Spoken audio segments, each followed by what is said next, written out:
Tell the Israelites to bring me an offering. You are to receive the offering for me from everyone whose heart prompts them to give. These are the offerings you are to receive from them: gold, silver, and bronze, blue, purple, and scarlet yarn and fine linen, goat hair, ram skins dyed red, and another durable leather, acacia wood, olive oil for the light, spices for the anointing oil and for the fragrant incense, and onyx stones, and other gems to be mounted on the ephod and breastpiece. Then have them make a sanctuary for me, and I will dwell among them. Make this tabernacle and all its furnishings exactly like the pattern I will show you.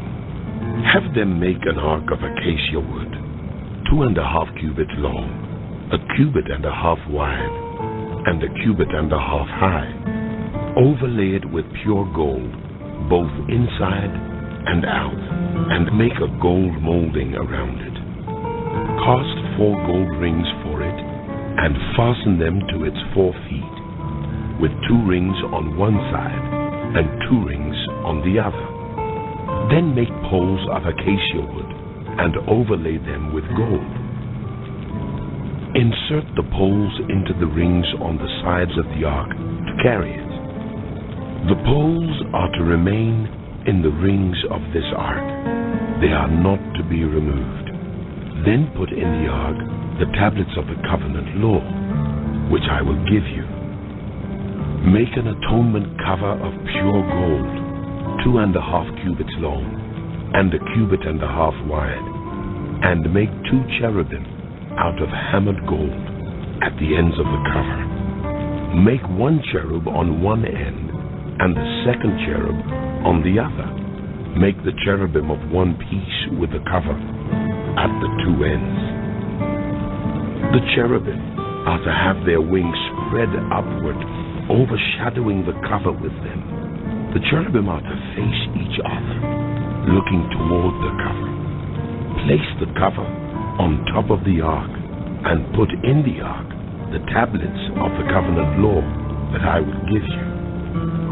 There, above the cover, between the 2 cherubim that are over the ark of the covenant law, I will meet with you and give you all my commands for the Israelites. Make a table of acacia wood, 2 cubits long, 1 cubit wide, and 1.5 cubits high. Overlay it with pure gold, and make a gold molding around it. Also make around it a rim 1 handbreadth wide, and put a gold molding on the rim. Make 4 gold rings for the table, and fasten them to the 4 corners where the 4 legs are. The rings are to be close to the rim to hold the poles used in carrying the table. Make the poles of acacia wood. Overlay them with gold and carry the table with them, and make its plates and dishes of pure gold, as well as its pitchers and bowls for the pouring out of offerings. Put the bread of the presence on this table to be before me at all times. Make a lampstand of pure gold. Hammer out its base and shaft, and make its flower-like cups, buds and blossoms of one piece with them. 6 branches are to extend from the sides of the lampstand, 3 on one side and 3 on the other. 3 cups shaped like almond flowers with buds and blossoms are to be on one branch, 3 on the next branch, and the same for all 6 branches extending from the lampstand. And on the lampstand there are to be 4 cups shaped like almond flowers with buds and blossoms. 1 bud shall be under the first pair of branches extending from the lampstand, a 2nd bud under the 2nd pair, and a 3rd bud under the 3rd pair. 6 branches in all. The buds and branches shall all be of one piece with the lampstand, hammered out of pure gold. Then make it 7 lamps, and set them up on it, so that they light the space in front of it. Its wick trimmers and trays are to be of pure gold. A talent of pure gold is to be used for the lampstand and all these accessories. See that you make them according to the pattern shown you.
My brethren, be strong in the Most High, and in the power of His might. Put on the whole armor of Yah, that ye may be able to stand against the wiles of the devil. For we wrestle not against flesh and blood, but against principalities, against powers, against the rulers of the darkness of this world, against spiritual wickedness in high places. Wherefore, take unto you the whole armor of the Most High, that ye may be able to stand and withstand in the evil day. And having done all to stand, stand therefore, having your loins girt about with truth, and having on the breastplate of righteousness, and your feet shod with the preparation of the gospel of peace.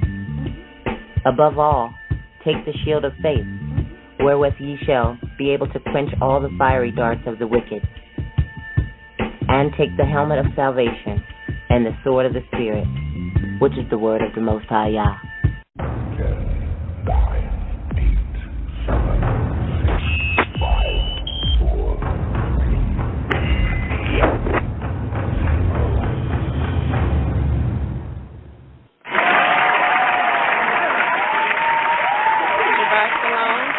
Our family of the Most High Yah, we welcome you to another Sword of the Spirit audio broadcast teaching. We are your hosts, the servants of Yah.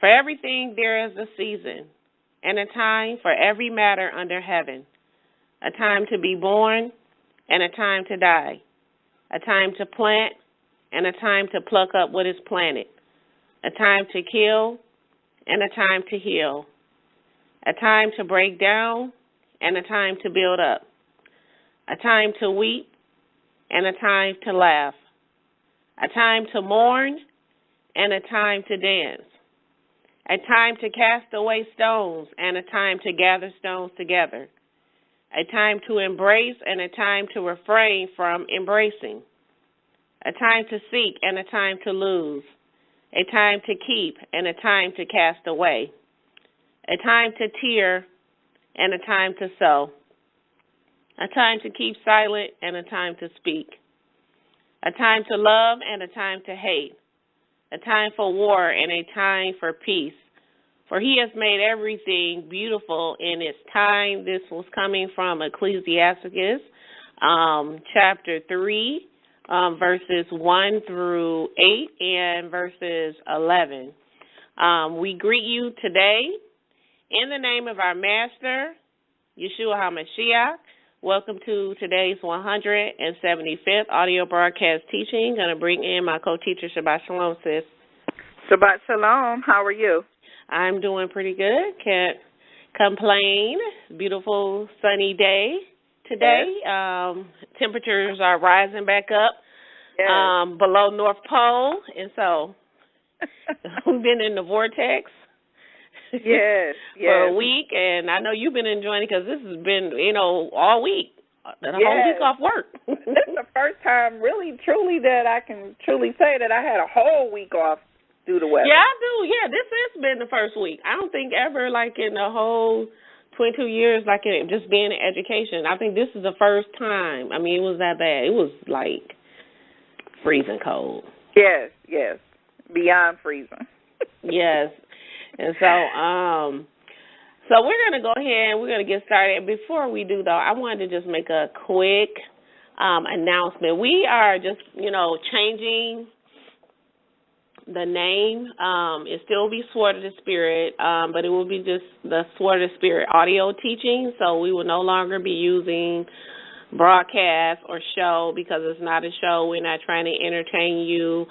This is an audio teaching ministry, and so it will just be moving forward beginning today with our 175th teaching. It will just be entitled Sword of the Spirit audio teaching. So that's what you will see.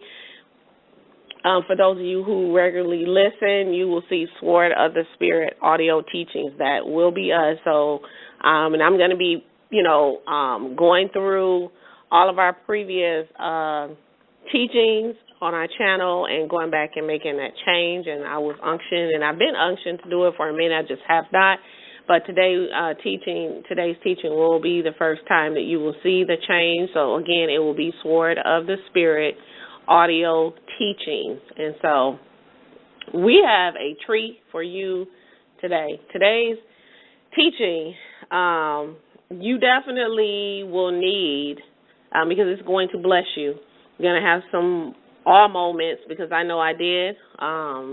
Yah is just so awesome, and just how he has been pouring into me and just giving me understanding. Today's title of our today's teaching is entitled The Tabernacle of Yah. And so if you do not have paper, pen, notebook, please go and get it. This is not something that you want to just listen, but you want to make sure you're taking notes so that you can go back later and compare notes. But you will definitely need to take notes for this. And so it's entitled, again, The Tabernacle of Yah. And this was RUACH-INSPIRED. I had a completely different teaching that I was going to do. I'd already started taking notes, and then, I was turned in a different direction. And once I began, just being led of the set-apart spirit, before I knew it, I had an entire lesson. And I was just in awe of what Yah had given to me. I honestly can say, this teaching itself, I believe out of all the teachings, and we've had some really good teachings, especially over this past year, but I can honestly say this one, it really helped me to know my Father Yah better, have a better understanding of who he is, who his son is, better, I think, more than any of the lessons that I have done. And so you definitely are in for a treat today. I can't say anymore. I just think, give all praises be to Yah for understanding and just for him just giving this to me to bring before you. And so I pray that by his power and his might and the unction of the Ruach HaKodesh, that I will be able to deliver this message in a way that you all will be, that you will receive understanding. And I pray that after this teaching, you will not be the same. That you will have a more closer relationship with the Father Yah. And so, again, our 175th audio broadcast teaching is entitled The Tabernacle of Yah. And so we know from the time that the Most High brought the children of Israel out of Egypt, we know that he always wanted to dwell with his people. And so when Moses, upon their departure, one of the first commands that the Most High gave to Moses was to build him a tabernacle. So at the beginning of this audio teaching, you heard the instructions of how, because it was very specific, and how the Most High wanted Moses to construct this tabernacle. And so, many of us, we've read the accounts of the tabernacle. We recently did a lesson on the after the order of Melchizedek. Part 2 in particularly focuses on Levi and Judah, and we spent a lot of time breaking down the Levitical priesthood, breaking down the duties that the priests, Aaron and his sons, were given in handling this tabernacle, and we've gone in great depth. And so today's teaching, the Most High has allowed me to expand on what I've previously done. And I think I said before, I kind of felt like that teaching wasn't over, and I think I did say that, and I know I was telling Preena I didn't feel like that teaching was done, like I felt like he was going to add, and he did.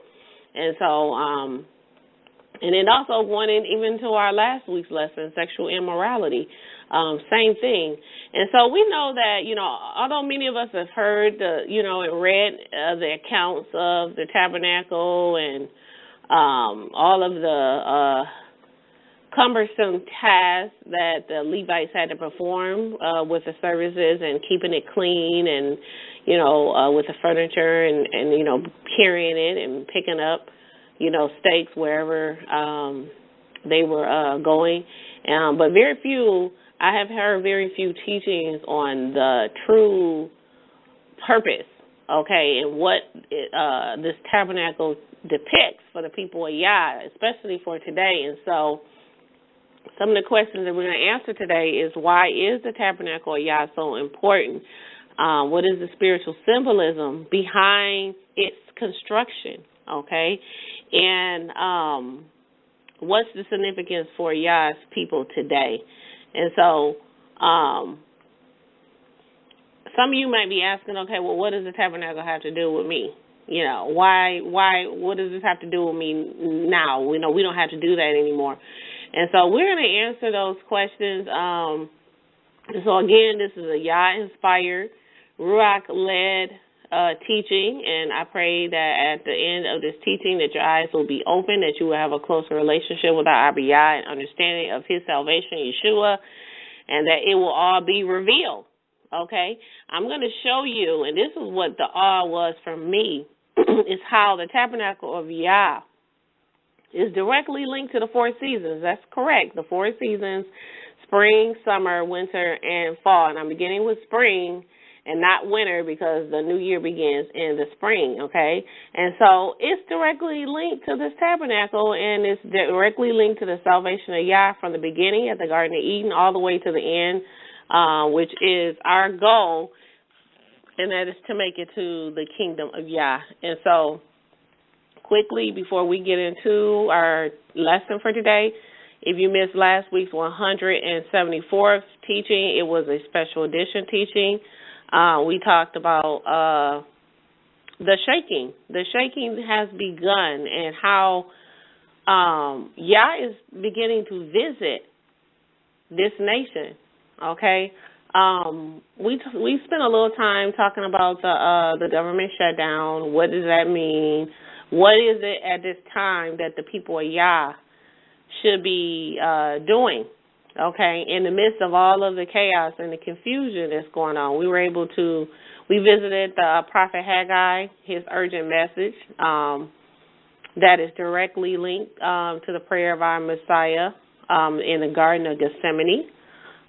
We learned from that particular connection, I want you to go back and listen to it, how that connection between the two prepared the sons of Jacob and the body of our Messiah for the perilous times ahead, because there's a lot that's getting ready to take place. And as I was telling Preena earlier today, is that we have to come to the place where we begin to trust Yah. And I feel like we all are going to be tested.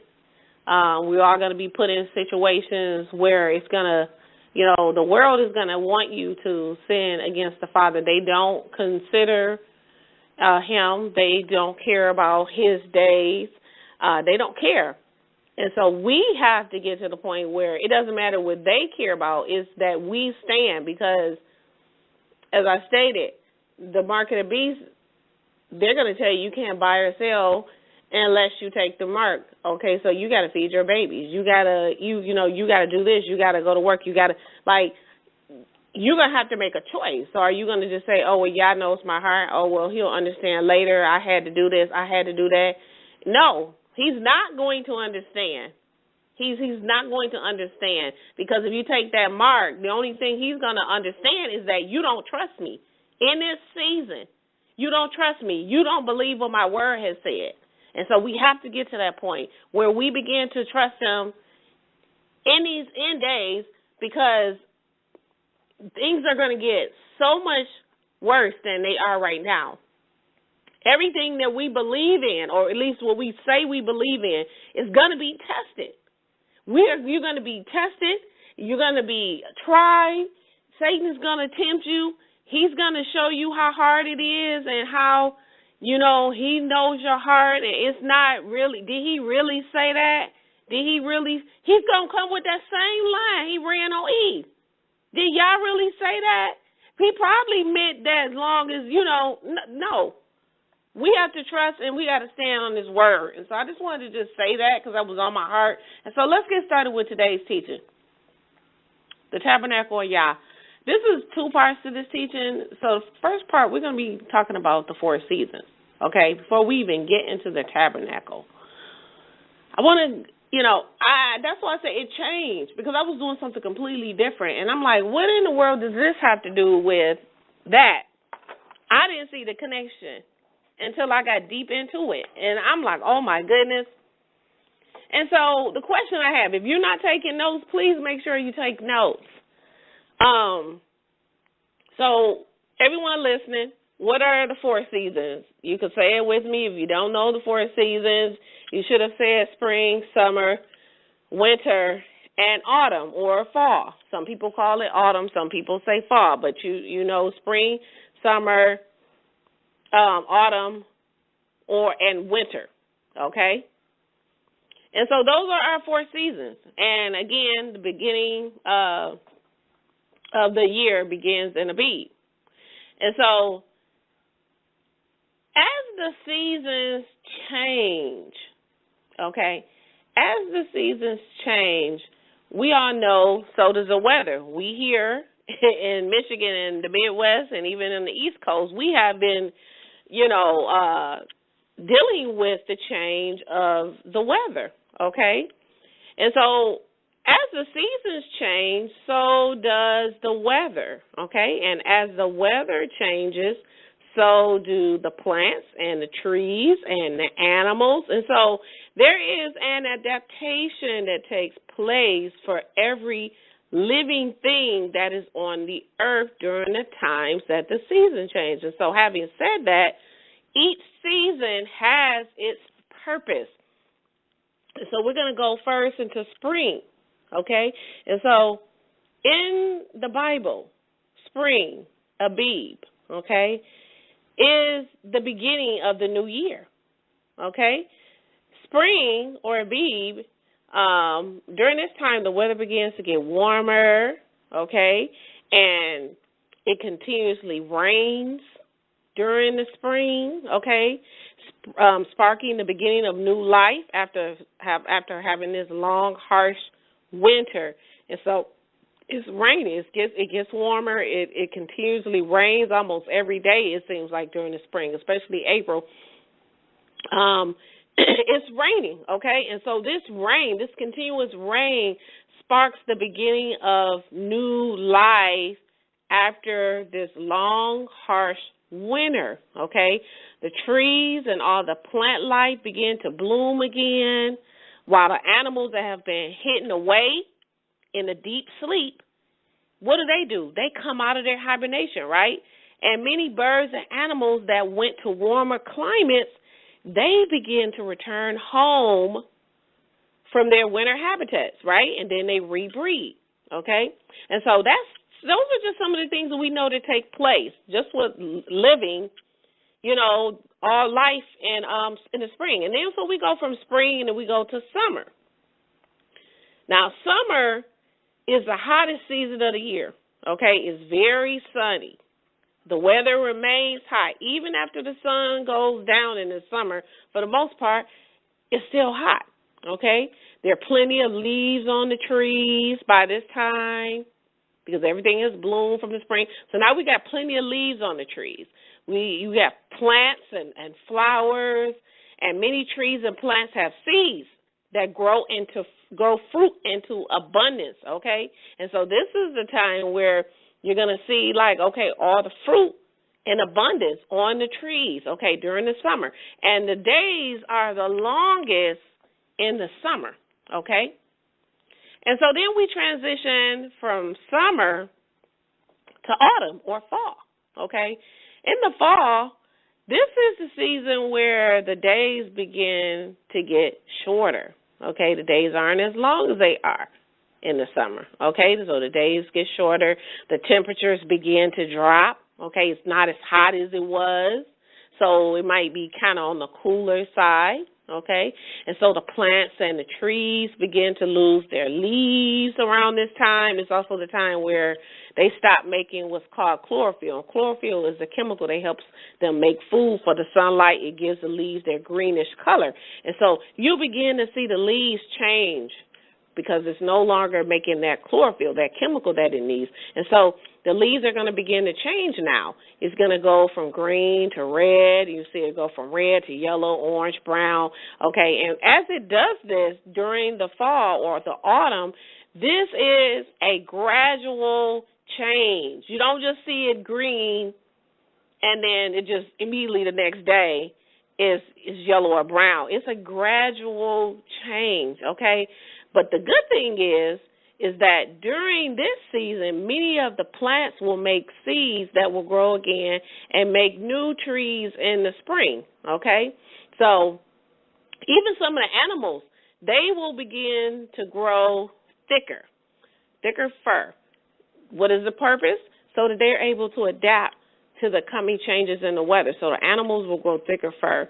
And others who don't grow fur, they're going to start eating more. They're going to gain more weight so that they can ensure that they will survive during this time when they're hibernation, which is a deep sleep, that them gaining more weight, if they aren't able to, grow thicker fur, they'll gain more weight so that they can make sure that they survive the hibernation. And so while I was preparing this lesson, what came to my mind is that autumn or fall, this is the season or the time of preparation. This is what came to me. Autumn or fall is the season or the time of preparation because every living thing, whether plant, animal, or human, prepares for the changes that they will have to make. And if they don't, then they won't what? They won't survive. They'll die, okay? And so let's go now into winter. Winter is the coldest season, and we know this, okay? And we knew this week. Winter is the coldest season with shorter days. The trees are bare, okay? If I look outside my window, I have trees all around my house. They're bare, okay? Many of the animals go into a deep sleep called hibernation, and so winter is the season where the earth lies dormant. Okay, the earth is lying dormant at times. This is a time of rest. During the winter, this is a time of rest. Rest from all of the work that the plants or animals have done, okay? And so winter is a time of replenishment. It's a time of restoration with the anticipation where you anticipate the rebirth and the renewal of life. I'm going to say this again. Winter is the time of replenishment. This is when you will replenish yourself. This is a time of restoration, okay, of rest, okay, with the anticipation of a rebirth and a renewal of life. Like right now, I am anticipating the spring. We are in winter now. Okay, and I'm anticipating this. I'm looking for the renewal of life. I'm looking for the animals to come back and the flowers and the trees and the warm weather. And so this is where we are right now. And so now I want to take it back. I gave you the earthly, things that we normally see that occur for each of these 4 seasons. Now I'm going to come back and I'm scaling it back and I'm going to go back to spring. And I'm going to give you the spiritual meaning And this was what was given to me. Because this was not anything that I wrote or planned on my own. Like, literally, as I'm hearing it, I'm just typing it. So the spiritual meaning behind each of the 4 seasons, we're going to start with spring first. Okay, spring. Spring is the beginning of new life.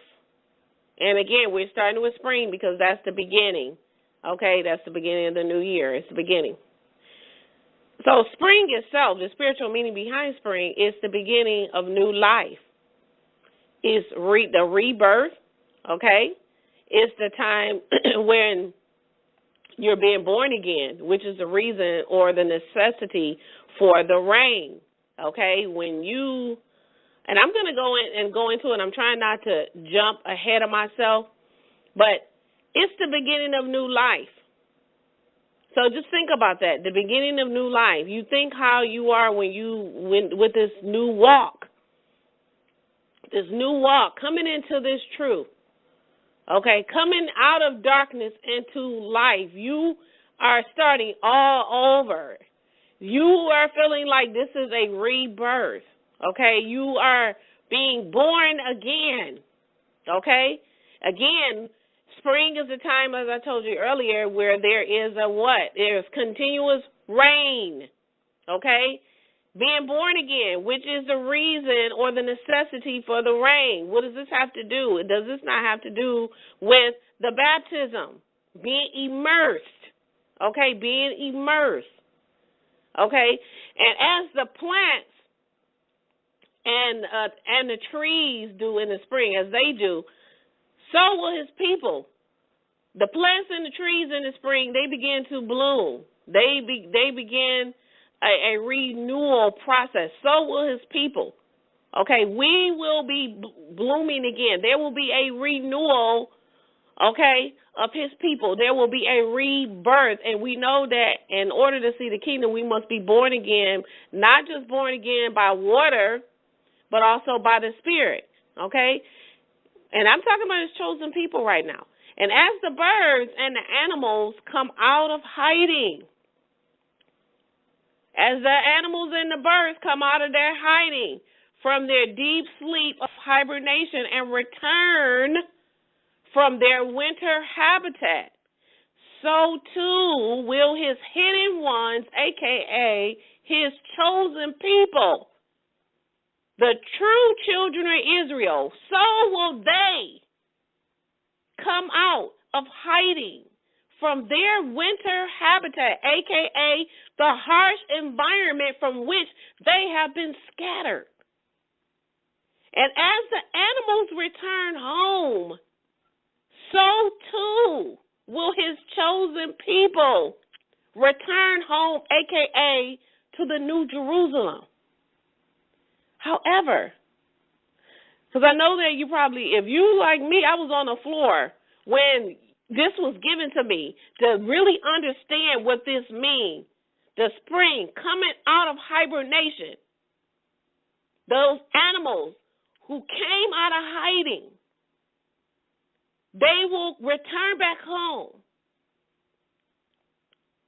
Returning back from their hiding from their winter habitat. We are in our winter habitat right here in Babylon, the harsh environment. When the spring comes, there will be a renewal, and those people will return back as the animals return back. Okay?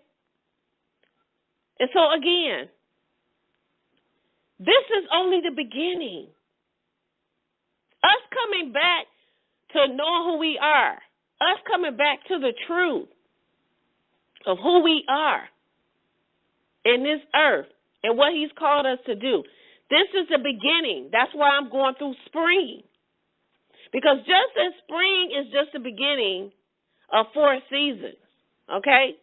Because spring is not the only season. It's just the beginning. So too will our walk be with Yah. And as I said this during one of our the webinar that we had back in August. I talked about the rebirthing process and how salvation is in stages. No one goes from a fetus to an infant all at once. There's a growth and a development process that one must go through, that one must successfully pass through before you can go to the next process. And so in the case of a growing fetus, if it does not grow, and I mean grow properly, it will not survive, and the body will abort it, and that's by what you call it when you have a miscarriage. When there's a miscarriage, it's being aborted for a reason. And so again, spring is just the beginning phase. This is the beginning phase that believers will go through. It's just the beginning. When you think in the case of Israel, the beginning of a rebirth, the beginning of a renewal, and Yah willing, the return of what has been lying dormant all winter, that in that harsh environment. I'm going back and forth between the physical and the spiritual so that you can see it. So let's go to the spiritual meaning of the next season. We did spring. Let's go to summer. And so as spring is the beginning of the rebirthing process, spring is the beginning, and spring is the beginning of the awakening process to what has been hidden, okay? Summer is the time that now that you are awakened and now that you have been reborn, you must begin walking in your purpose, okay? Because the spring represents being warm, okay? You're warm. That's the time when it begins to get warm again. But as disciples, when we awake to truth and righteousness, okay, we may begin warm, but by the time that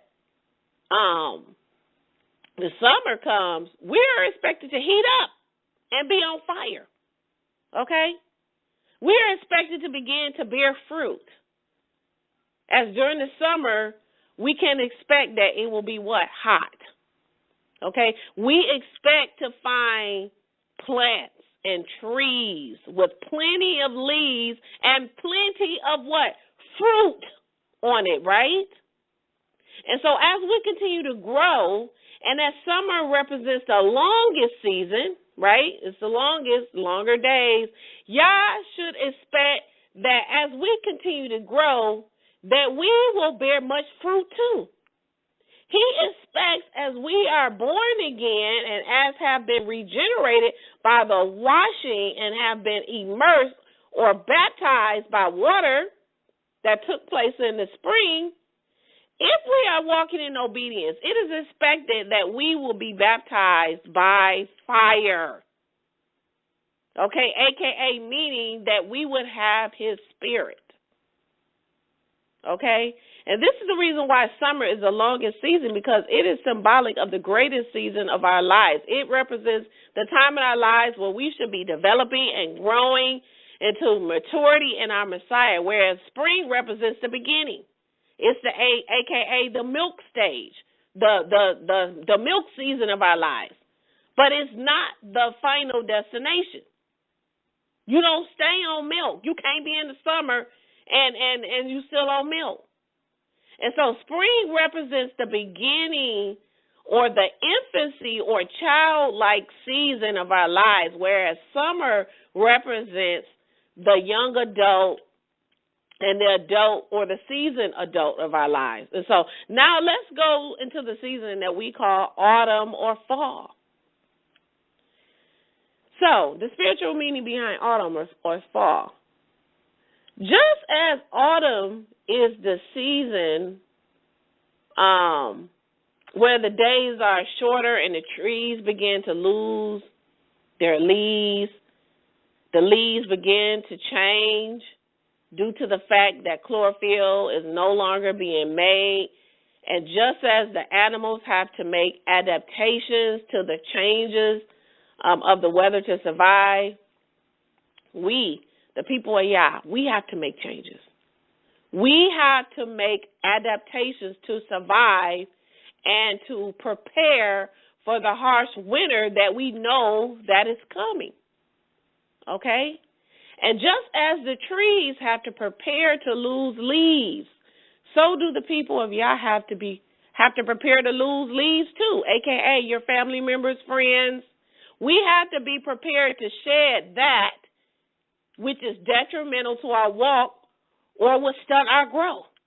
And so as do the leaves, or the animals, shall I say, as the animals grow thicker fur to survive the winter, so do we, his people, have to grow tough and thicker skin to deal with the harsh environment, aka the tough or harsh environment where you may be talked about, where you may be persecuted, where you may have to suffer for the Messiah and the kingdom's sake, where you're going to have to stand and it's going to be uncomfortable. You're going to be afflicted. So you're going to have to grow thicker skin to be able to survive this harsh winter that you know is coming. Because once you come into this truth, you know that you're going to be rejected. You know you're going to be talked about. You know you're going to be persecuted. You know you're going to be afflicted. It's not going to be easy because you're going to have to shed during this autumn season. Just like the leaves have to shed, you're going to have to shed. The leaves change colors. When those leaves drop to the ground, you may have some people that may drop and fall to the ground. You may have some people that change their colors, meaning flip the script on you and change, just like those leaves change colors. And so this is the time where we have to grow thicker skin. We're in the autumn time, in the fall. We got to grow thicker skin, just like the animals have to grow thicker fur to be able to survive the winter. The winter, spiritually here, is speaking of the harsh environment that you're going to be in this wicked world, okay, where you may have to suffer. And so the season, autumn in itself, autumn or fall, as I stated earlier, is a time of preparation for the worst that is inevitable to come, okay? You are in a time. Autumn is the season.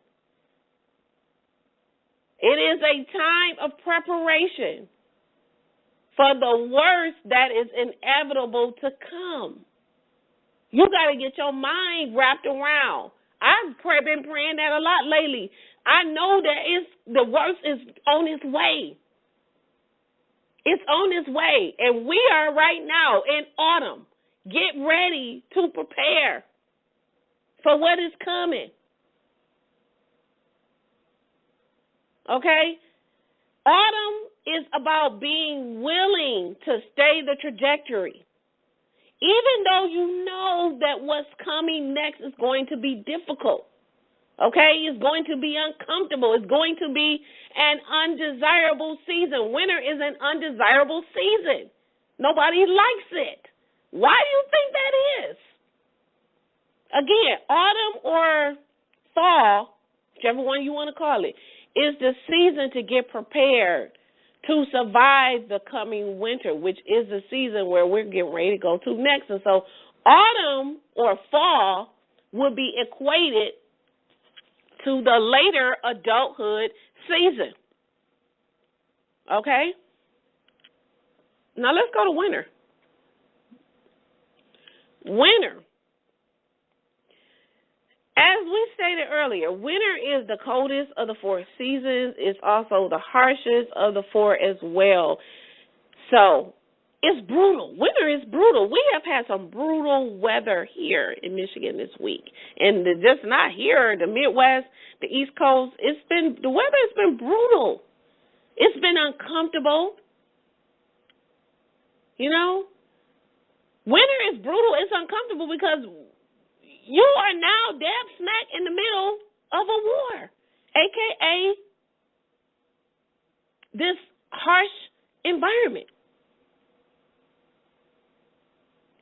When I said this earlier, winter is a season where not only the days are the shortest and the harshest, okay? It seems like in winter, as soon as you wake up and sneeze, it's back dark again. I'm like, it was dark when I woke up, and it's dark when you leave work. It's the shortest, but it's also the harshest, okay? But it's also the season that if one can survive and endure until the end of this season, he or she will be replenished. And I also want to relate something else that was revealed to me while I was studying. And that is, winter represents dormancy of all life and death.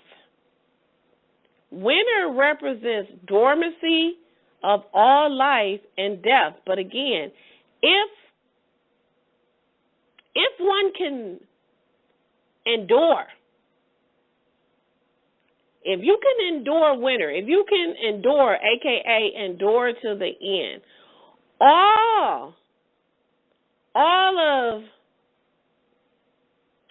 of that animal or plant or trees, all that you have done, whether animal, plant, tree, all of that will be replenished. Okay? That's the reason why they prepare in autumn, in the fall, so that they can endure the entire winter, no matter how harsh, no matter how brutal it is. And so you want all that was done prior to the time of resting. During the wintertime, if you endure, it will be renewed. Remember, I told you that autumn or fall. Okay, this is a season of preparation where each plant makes seeds that will become new plants again in the spring, right? Because they make seeds. And they will become new plants again in the spring. So what does this mean? Think about what I just said. These plants make seeds. If they endure the winter, they will become new plants again in the spring. Well, so what does this mean? This means that just as a plant makes seeds that will become new again and will make new plants again, so will it be when his chosen people endure this harsh winter, a.k.a. endure to the end, even unto death, which is our rest. You see, when we are asleep, as our ancestors and as our forefathers who are still in their winter, a.k.a. their hibernation, because these trees have made seeds. They made seeds. Okay? They have given birth to an offspring. We are that offspring.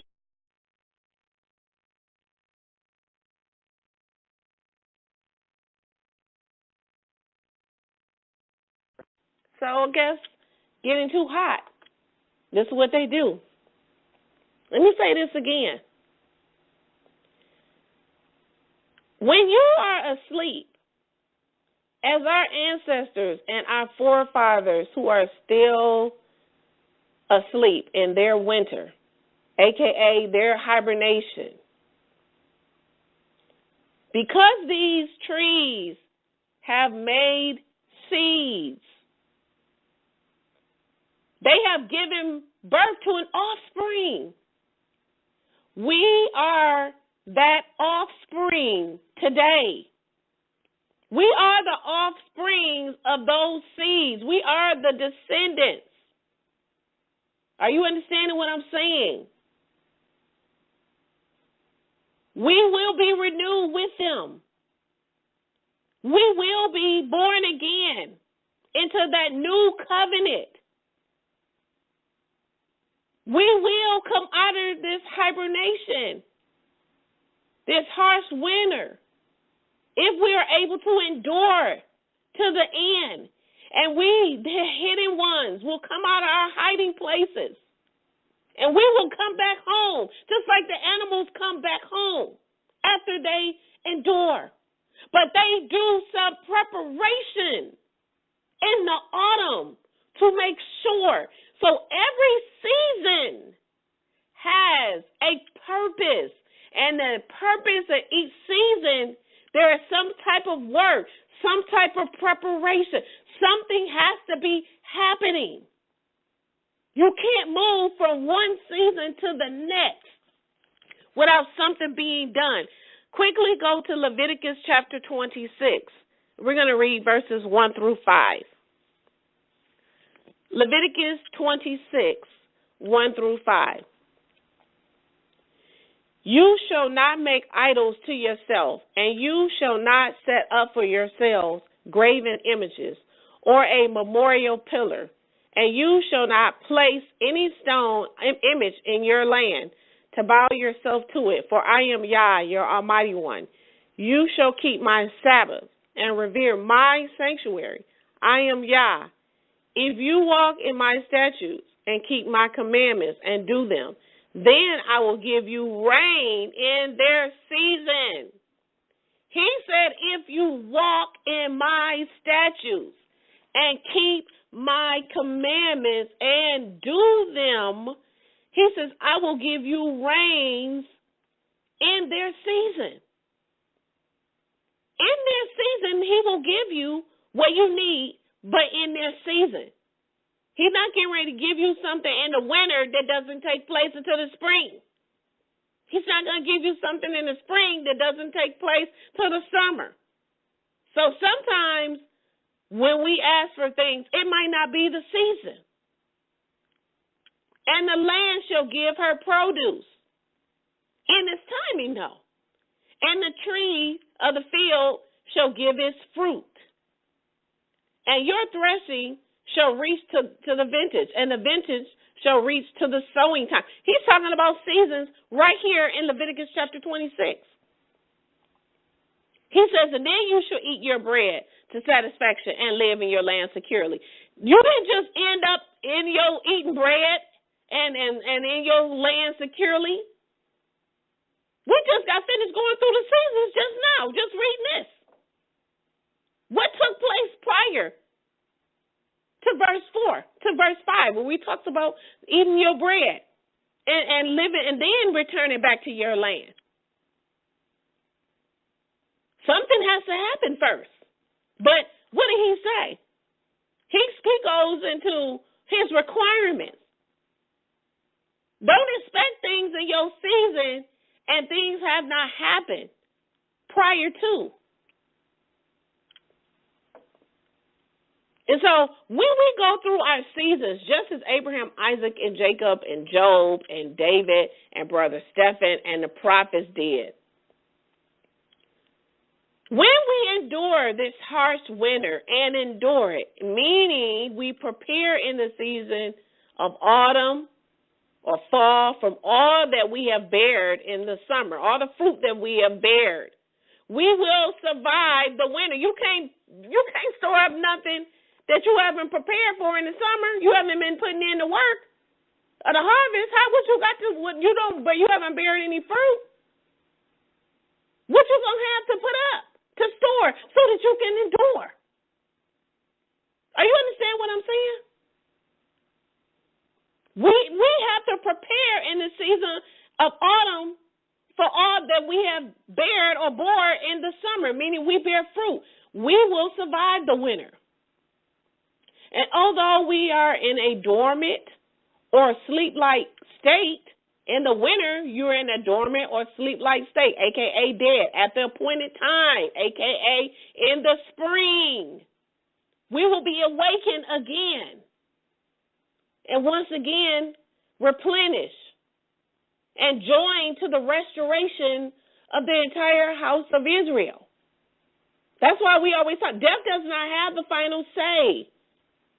Because if you have been going through all your seasons on this earth and you have been preparing for the return And you endured to the end, endured the harsh winter.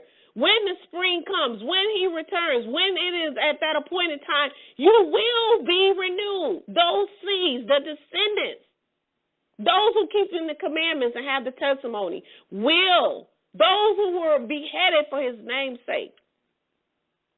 Those who were persecuted for his name's sake. Those who stood, those who didn't compromise. You will be joined to the restoration of the entire house of Israel. Our forefathers, they planted seeds, and we are they who stand here today. And the companions who have joined themselves to Israel, who have endured as well. Hallelujah. They too. And so winter represents the elderly season of our lives and death, but not a final death, because although Yahshua died while he was here on the earth, he was immersed, what? By who? John the Baptist. He was on fire for the kingdom, preaching, teaching. Let's think about what he was doing while he was here. He was on fire, preaching and teaching the kingdom of Yah. He was pleading with men to repent. He prepared the way of our salvation, Yahshua, our Messiah. He was pleading with men to repent. Kept telling them, repent, for the kingdom of Yah is near. He was a living example of how to truly serve and worship the Father Yah. He did the work of the harvest. He walked in obedience to the Father's word, and he did the will of the Father. He remained faithful, Yahshua did, unto death. He prepared for autumn, and he survived the harsh winter. But he did not remain dormant, a.k.a. sleep, for after 3 days and 3 nights, he sprung up. He sprung up at the appointed time. Okay? While they over here celebrating Easter, the pagan goddess, Esther, he sprung up. He didn't spring up on a Sunday. He rose at the end of the Sabbath. He sprung up. When was it? Was it not the spring? And he was restored back to the Father. And so Yah's work, he works in seasons. Our Father Yah works in seasons. That's why I started off, everything has a time to live, a time to die, a time to laugh, time to grow. That's why I started off with today's teaching coming from Ecclesiastes. Yah works in seasons. Our Abba Yah works in seasons. And every season, he has a message, and he expects for us to grow from the messages that we have been taught. He expects for us, the messages that we hear, to not just be something that we hear and say, okay, and then put it to the side, but allow the message to penetrate your heart in a way that generates some kind of change. Because if you're hearing it and it's not piercing you, you're going to sit on it, and then you're going to be like a man that saw himself in a mirror and then walks away, and you forget the manner of man you was. If his message and his word is not piercing your heart, it's not penetrating to the point where it's generating change, something is wrong. Something is wrong. And so once we grow through the change, if you allow the word to penetrate your heart in a way that generates change, you will grow. Once you grow through that change that you have made in your life, that's when he's going to allow you to move into a new season of production. But some of you are still stuck in one season. You haven't been able to grow. You haven't been able to move. If for those of you who do not learn the lesson, you remain in a place or a season that becomes comfortable, never reaping the change. And so you remain in the same place. And so in the wilderness,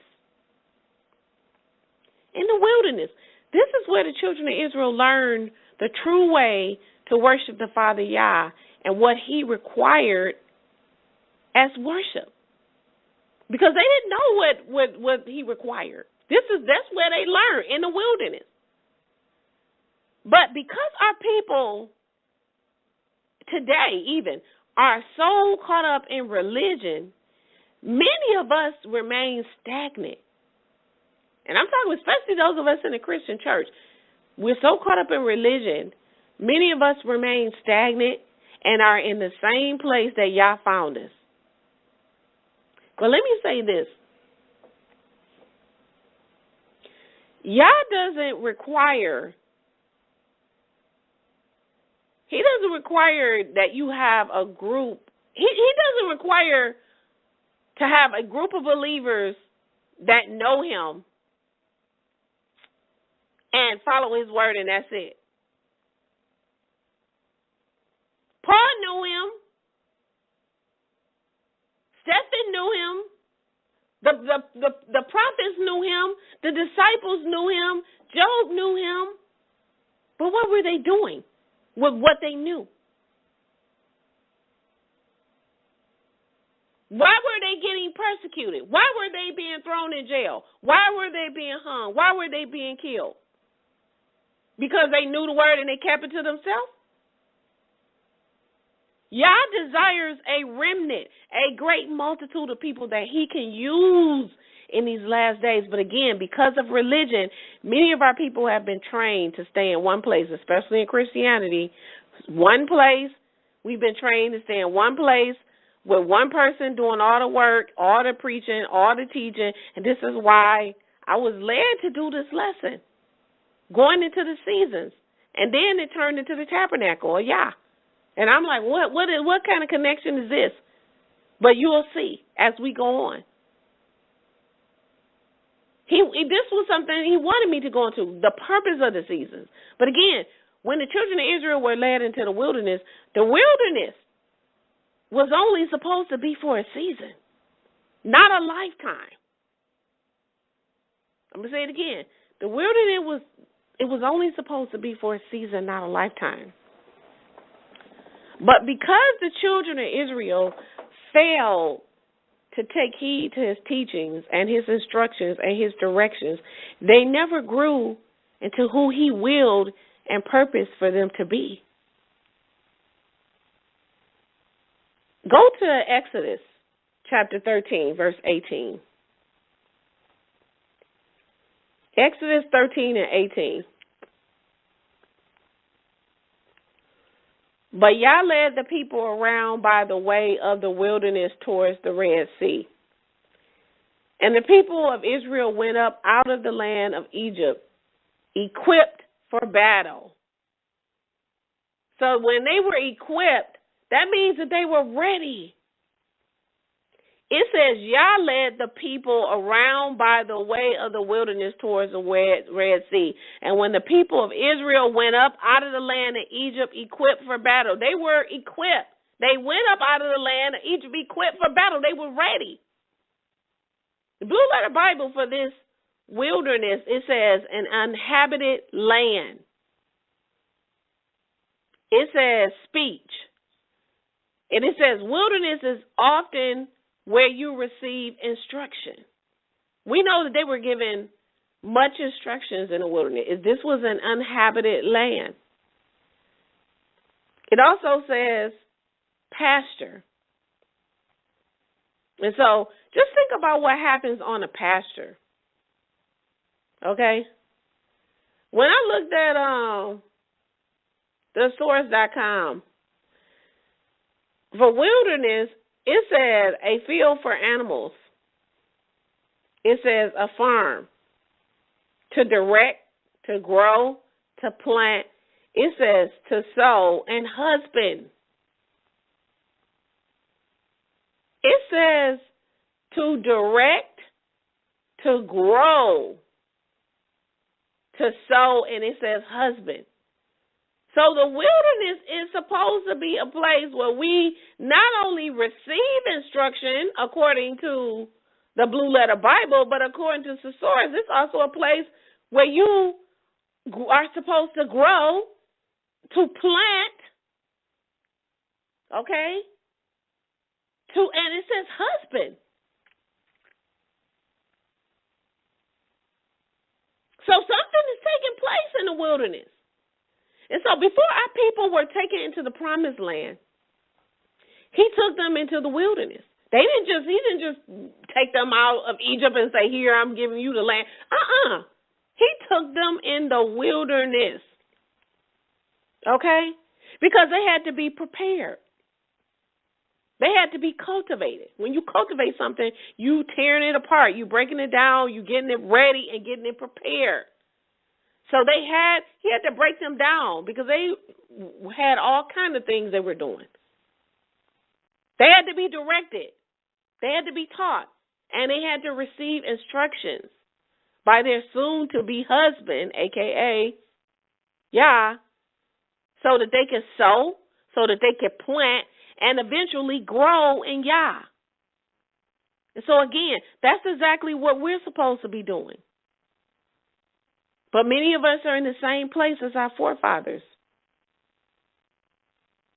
Meaning what Yah meant to be a short process for us has turned out to be a lengthy journey or a lengthy season. Some of us are still in the season and you're supposed to be in another season. You're still stuck in one. Haven't moved. It's years later, and you're still in the same place because you have become complacent and comfortable. You have become comfortable sitting up listening to one person preach or teach week after week after week, never going on your own, never feeding from the true shepherd. And this is the reason why many do not study to show themselves approved unto Yah. It's mainly because many of you would rather sit up and wait and listen to what Yah has given to someone else. This is not to say that we cannot listen to others. So please don't get me wrong. Because how can you call on the one that you have not believed in? How can you believe in the one of whom you have not heard? How can you hear without someone preaching to you, right? How can one preach unless Yah has sent them? And so, yes, Yah gives us preachers. He gives us gifts to edify and to build up the body. But at the same time, his will was not for you to sit and remain at the feet of someone else year after year after year after year after year and then look up, it's been 15, 20, 30 years. You still sit up in the same church, listen to the same message, love, love, love, and you still haven't grown. You sitting in the same spot in the church. I've been a member of this church for 30 years. I bet you have. Still don't know no more than you did when you first walked in there. I want to go to a precept. Go to Mark 11 through 14. Mark 11 through 14. And Yahshua entered into Jerusalem and into the sanctuary. And having looked around at all things, the hour already being late, he went out to Bethany with the 12. And on the next day, they went out from Bethany, and he was hungry. And Yahshua saw a certain fig tree from afar that had leaves on it, and he came towards it to see if he could find anything on it. And when he arrived, Yahshua did not find anything on it except leaves, for the time of the fig had not yet arrived. And answering, Yahshua said to it, let no one eat fruit of you anymore forever. And his disciples heard. So let's really look at what's going on here. Yahshua's hungry. Tells you in verse 12 that he's hungry. So he sees a certain fig tree. And so he sees from afar that it had leaves on it. Okay? And he comes towards it. He comes closer to it to see what's on this. And then once he gets there up close, he doesn't see anything on it except for leaves. But then look at the sentence that it says immediately after that. It says, for the time of the figs had not yet arrived. And then he said, let no one eat fruit of you anymore. And his disciples heard it, and they were wondering, So the Blue Letter Bible okay, for time. Because it says for the times in verse 13. For the end of verse 13 says for the time of the figs had not yet arrived. So time means due time, according to the Blue Letter Bible, due time, the opportunity, okay, the opportune or seasonable time, because we've been talking about season. The Blue Letter Bible says the opportune or seasonable time, and it says to what time brings, or the season. So it was not yet the season. So many of you may be wondering, why would Yahshua curse this fig tree if it was not the season or the time for the fruit to come forth? Why would he go to this tree and say, let no one eat fruit of you forever? Okay? So when I saw it, I'm thinking, well, he had to know the season. You know, this is our Messiah. Didn't he know the season for the fruit? Because unlike today in our world, you can have certain fruit all year round, and that's not the way it's supposed to be. There are certain fruits that only grow in certain seasons. So I'm learning now to eat those fruits that grow in their season, because otherwise you're probably eating something that's GMO. So again, did Yahshua know the season for this fruit? And I'm sure the answer would be yes. You know?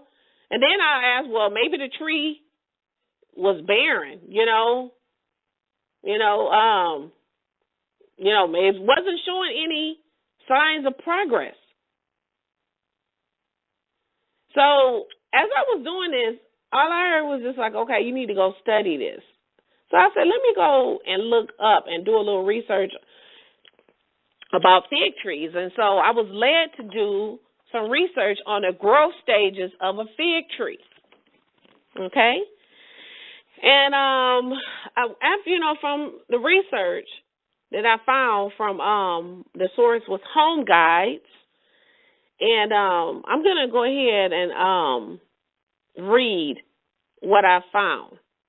It says, a fig tree develops a ground-based root system when planted in the beginning of the dormant season, winter, before its leaves appear in the spring. It says the root can grow deep and strong, but cold snaps can damage a young plant. In the fig tree's first year, its roots expand as the plant's stem thickens into a trunk and begins to stretch upward. The growth rate depends on a variety of things as well as the environment. In the tree's second and third growing season, it says that its branches thicken, new leafing appears, and its trunk develops bark. The tree's roots spread, thickens, and sets. Pruning helps the fig tree's growth process.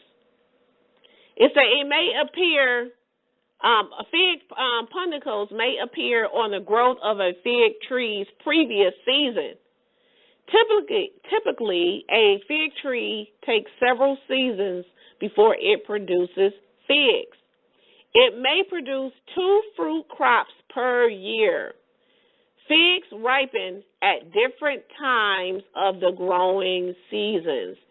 So here it says that figs ripen at different times of the growing season, depending on the tree variety and the growing environment. So it depends on the variety as well as the growing environment, what type of environment that is growing in. The type of environment that is growing in can affect your growth. Just like the fig tree, the environment has to be in the right environment for the fig tree to grow, and the rate at which it says it is growing. I'm reading from the article. The growth rate depends on the environment and a variety of what's in the environment. So this is something that you might want to think about, because some of us, our growth has been stunted because of the environment. This is something I'm actually reading from resources. This is not coming from me, about how the fig tree, and connecting this to what Yahshua is seeing with this fig tree. So I went a little further to find out why. What is the reason for a fig tree not producing fruit? Because when Yahshua went up to this tree, he noticed he was hungry and he thinking he's going to be able to get some fruit. And once the closer he gets, he's like, okay, there's leaves. But then he says, okay, but there's no leaves. There's no, you're not going to bear fruit anymore. So what are the reasons? So I was led to look up reasons for a fig tree not producing fruit. And the source that I went to for this is Gardening Know-How, okay?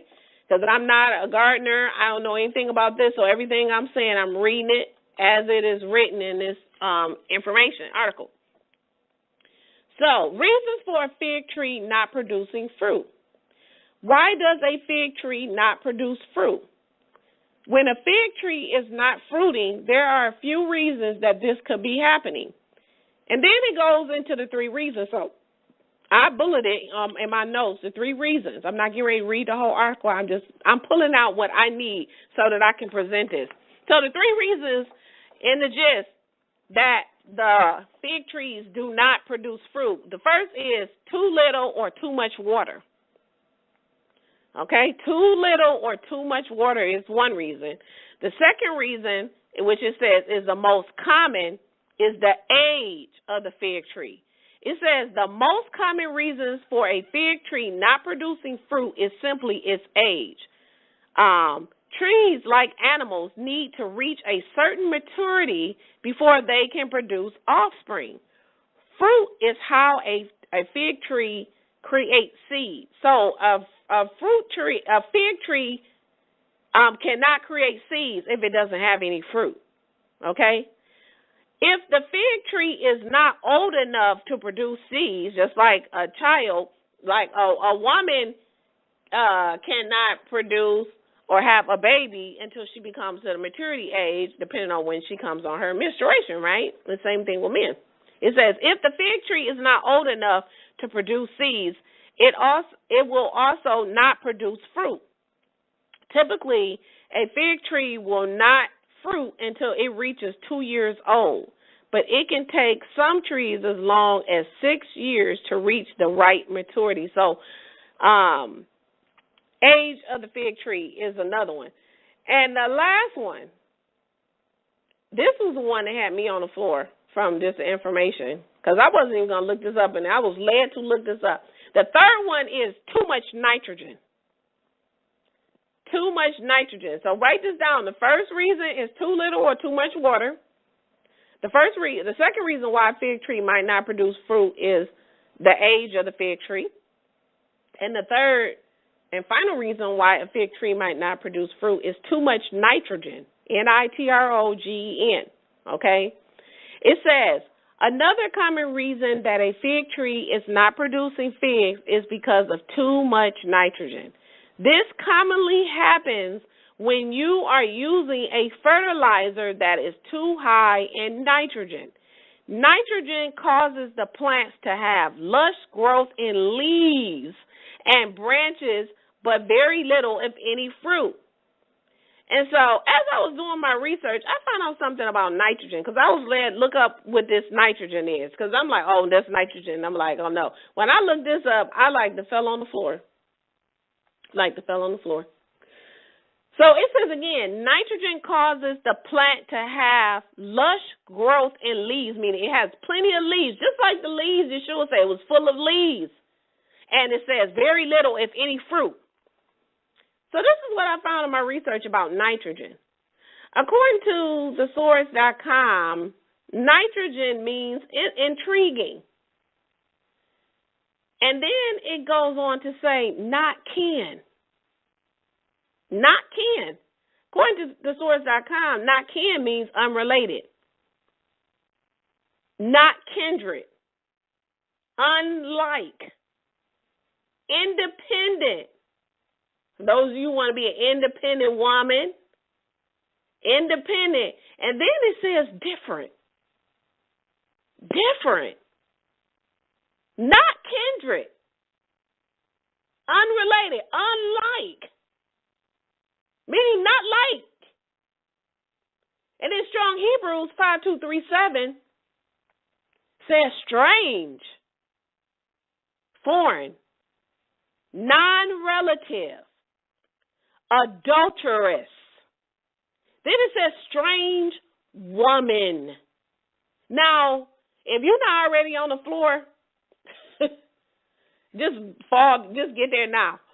I could not believe, like, this is what nitrogen means. Unrelated, unlike, different, strange, adulterous, and strange woman.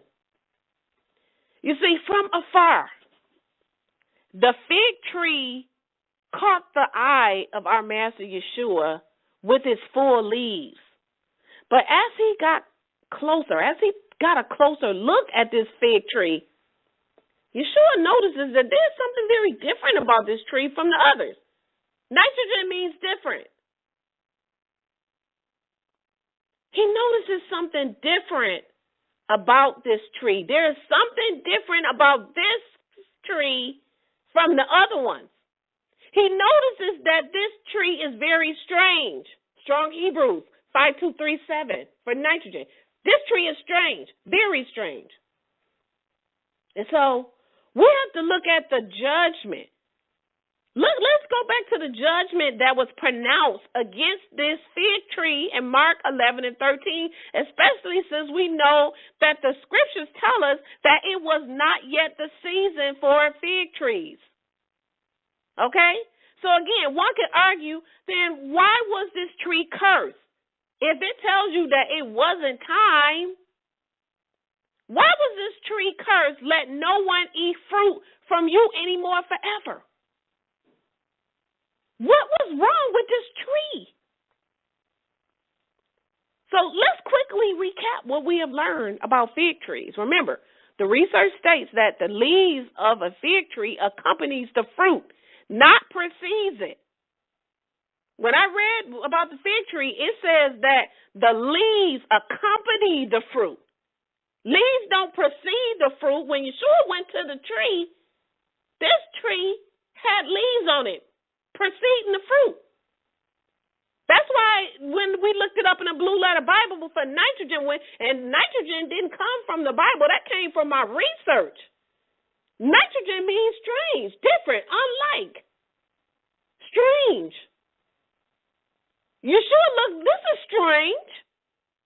It's strange that the leaves are preceding the fruit when I know that on a fig tree, a real fig tree, it should be accompanying it, not preceding it. Okay?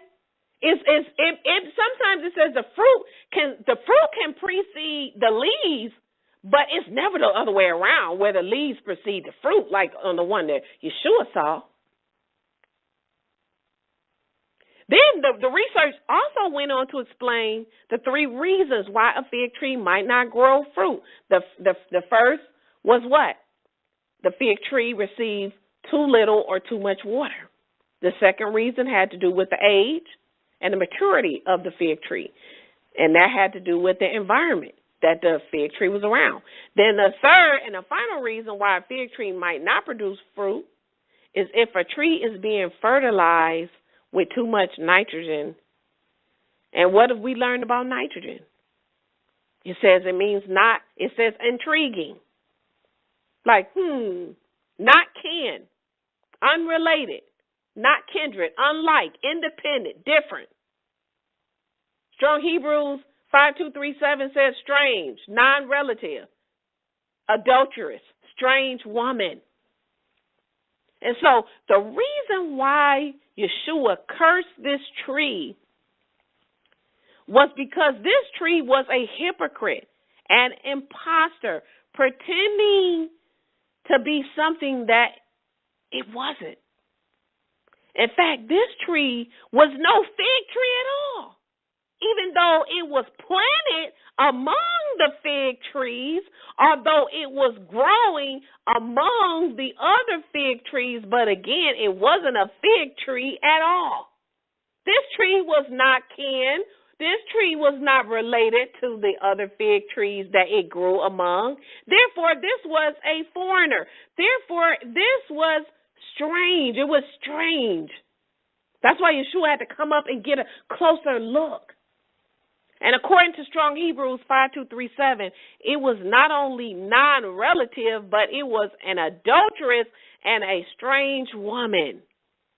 And whore, this tree,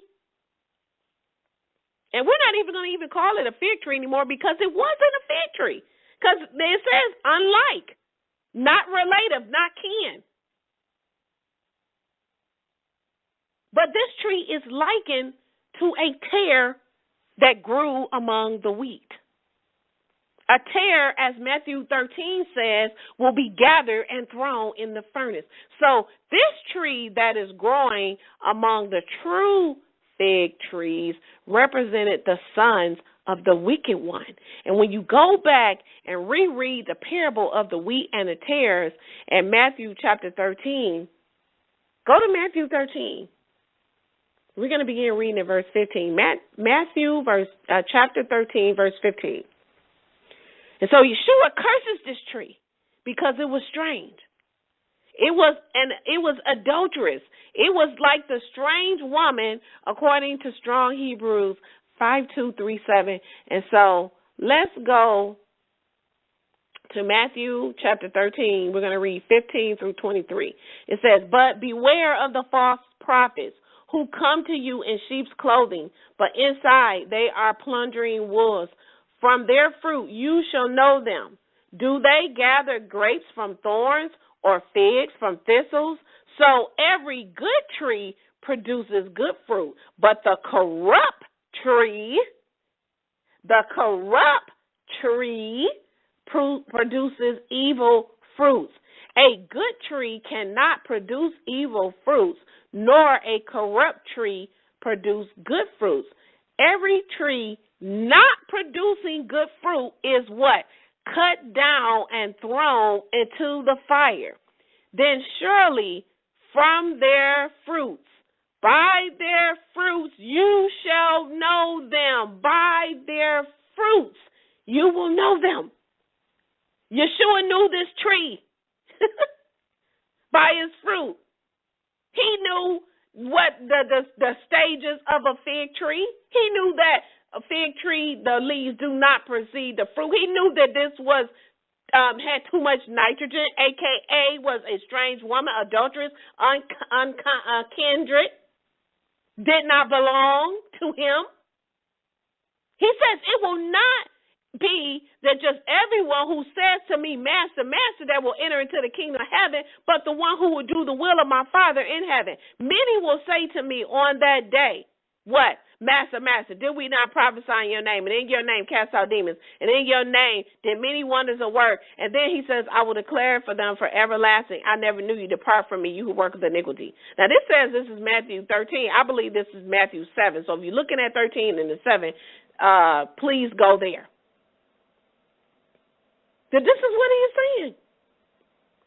It will not every tree that is producing good fruit, every tree he says that does not produce good fruit is cut down and thrown into the fire. He says in Matthew 7:20, there surely from their fruits you shall know them. It will not be that everyone who just says to me, Master, Master, that will enter into the kingdom of heaven, but he who does the will of my Father is in heaven. Many will say to me on that day, Master, Master, did we not prophesy in your name, and in your name cast out demons, and in your name do many works of powers? And he says, I'm going to declare to them from everlasting. Just like he's declared from everlasting to that plant, to that tree. You will not produce fruit forever, any more forever. Is this not what he's saying in Matthew 7? Verses 22 and 23, I declare to you from everlasting, I never knew you, depart from me. I don't know what fruit, what tree you are, but you're not going to produce no more fruit forever. I don't know what fruit you are, but I know that you are a tare among the wheat. I did not plant you. And so, although the season had not come for the fig tree to produce fruit. Our Master Yahshua knew that this particular tree did not belong to him. That's why the lawless tree was judged. That tree was judged on the spot. It was judged. No one would ever be allowed to eat fruit of it anymore forever. He says, as the weeds are pulled up and burned in the fire, so will it be at the end of this age. The Son of Man will send forth his angels, and they will gather out of the kingdom all stumbling blocks and those who practice lawlessness. And so the fruit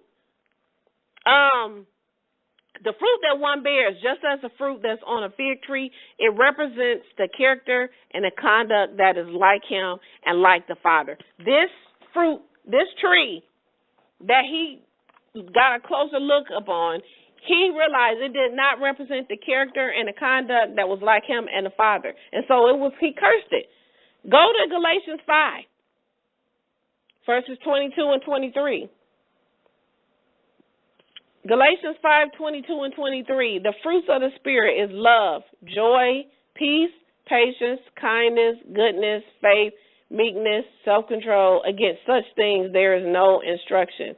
And so again, as a fruit on a fig tree represents the character. Think about it. The fruit. When he's talking about bearing fruit, he's not talking about the apples and oranges that's in your refrigerator on the counter. We just got finished reading the fruit.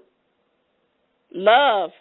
We know what love is, keeping his commandments. We're not talking about a warm, fuzzy feeling. Joy is not happiness. Happiness is temporary. Joy is being content. Peace. Who is our peace? Patience. Kindness. Goodness. Faith. That faith goes a long way. We're not talking about just faith and I believe. There's some action that goes. There's faith without works, he says, is dead. There has to be some action going on. Meekness. And you have to have self-control. Many of us, we don't have any self-control. Israel around here fornicating like nobody's business, but they got their mitre on, they got their hair wrapped, they got their beard, they can speak Hebrew. They shaloming in Canaan. And I'm seeing people on Facebook posting up stuff now talking about Black History Month. Black Panther is going to be shown in the theaters free for 7 days. See, this is the foolishness I'm talking about. And then we got Israelites, people posting on Facebook talking about black and posting it. We don't have nothing to do with Black Panther. The kingdom of Yah has nothing to do with witchcraft. How can you say you a servant of Yah and you posting and supporting stuff on Facebook that clearly was witchcraft all throughout that movie, praising their gods, the god, the Panther god, Basque? Really? And so again, and that's one of the sororities, one of their gods, one of the black sororities. One of their pagan gods, because Angela Bassett is in that mess too. And so again, as the fruit on a fig tree represents the character and conduct that is like our Master Yahshua and the Father, when you think about the rest, anybody else that does not represent the character and the conduct of our Father is nothing but leaves. If you don't have bear no fruit, you're just like leaves. You're leaves. Just like the one that Yahshua walked up on and cursed and said that no man will eat fruit of you hereafter forever. This was a judgment of eternal barrenness. That was a judgment of eternal barrenness. You're not gonna bear no more fruit. If you ain't got no fruit on you when I come back, you bear now. You will be barren. You will bear none. And so bearing the fruits of the Spirit and living a set-apart life and having conduct, when you live this way, it corresponds to He and the Father, Yahshua and our Father, Yah. What did He say? The branch cannot bear fruit of itself except if it abide in the vine. No one can you except you that you abide in? I can't hear when they do the ye's and the yow. It says, as a branch cannot bear fruit of itself except unless it abides in a vine, no more can you except if you abide in me. We have to abide in our master and the Father. And so I want to bring your attention to something in Exodus. I want to bring your attention to something in Exodus.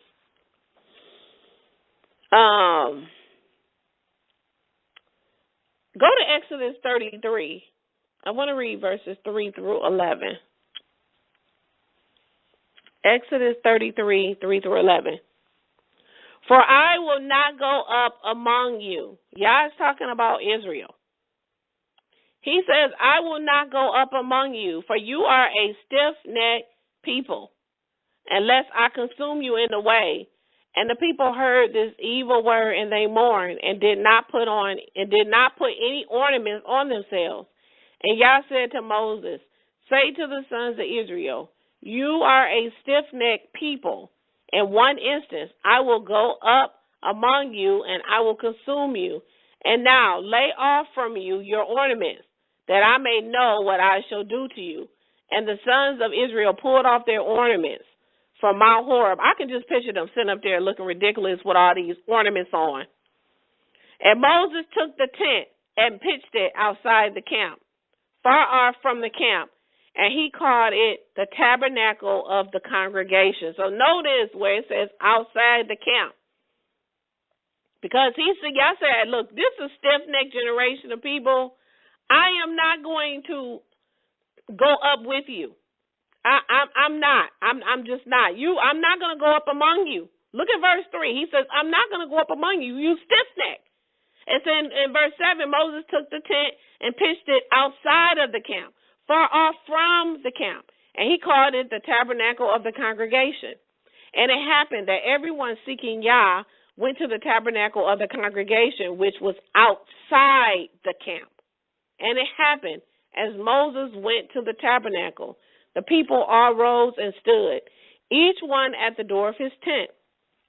And they looked after Moses until he had gone into the tabernacle. And it happened, as Moses went into the tabernacle, the pillar of cloud would come down and stand at the door of the tabernacle. And he spoke with Moses, and all the people would see the pillar of the cloud standing at the door of the tabernacle. And all the people rose and bowed themselves, each one at the door of his tent. And Yah would speak to Moses face to face as a man speaks to his friend.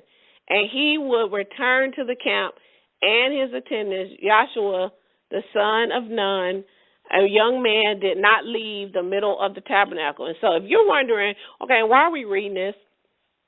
I want you to notice verse 3. Go back to verse 3, where Yah says, I will not go up among you, for you are a stiff-necked people. Then notice what Moses, because of what was said in verse 3, look what Moses does in verse 7, where it says, Moses took the tent and pitched it outside the camp, far off from the camp. And it says he called it the Tabernacle of the Congregation. And it says, and it happened that everyone seeking Yah went to the Tabernacle of the Congregation, which was what? Outside the camp. So, why is Moses pitching the tent outside of the camp? Well, according to the Blue Letter Bible, outside the camp means to be removed, to be distant, to be sent, or to be put far away. Strong Hebrew says it means to withdraw. And so Yah is withdrawing himself from his people. He's withdrawing himself from his people. He's like, you stiff-necked people, I'm going up from you. So Moses had to take the tent and put it outside of the camp.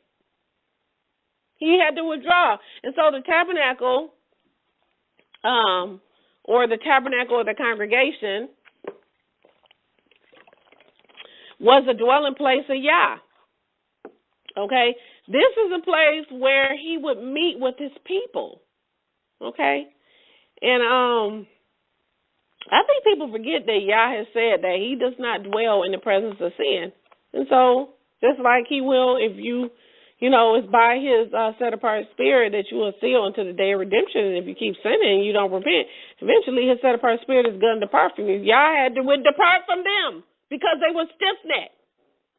And so, I had you read Exodus 33, verses 3 through 11, because I wanted you to notice that there are going to be times where you will have to come out of the camp if you would be saved.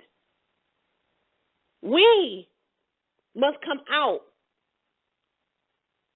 from the camp of the stiff-necked and come out of the camp of the profane.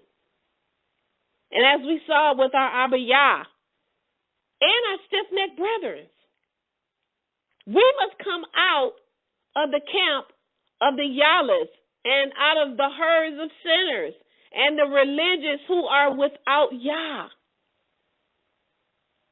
Many people, they appear, when you look at them on the outward appearance, they appear like they take delight in the ways of Yah. On the outside, like I said, with Israel, got the head wraps, mitrion, wrestling belt, speak Hebrew, tassels, length, and beard. They keeping the feast, Sabbath. They appear to take delight in Yah. You see many of our people, they look so holy. Okay? I'm seeing this now with many Israel. Now they off into witchcraft. Literally. I'm seeing people talking about they serving Yah heads wrap and they talking about I read tarot cards. Excuse me, I saw this yesterday. And I began to pray for our people last night, early this morning, because it's grievous. How are you serving Yah talking about something? I'm doing both.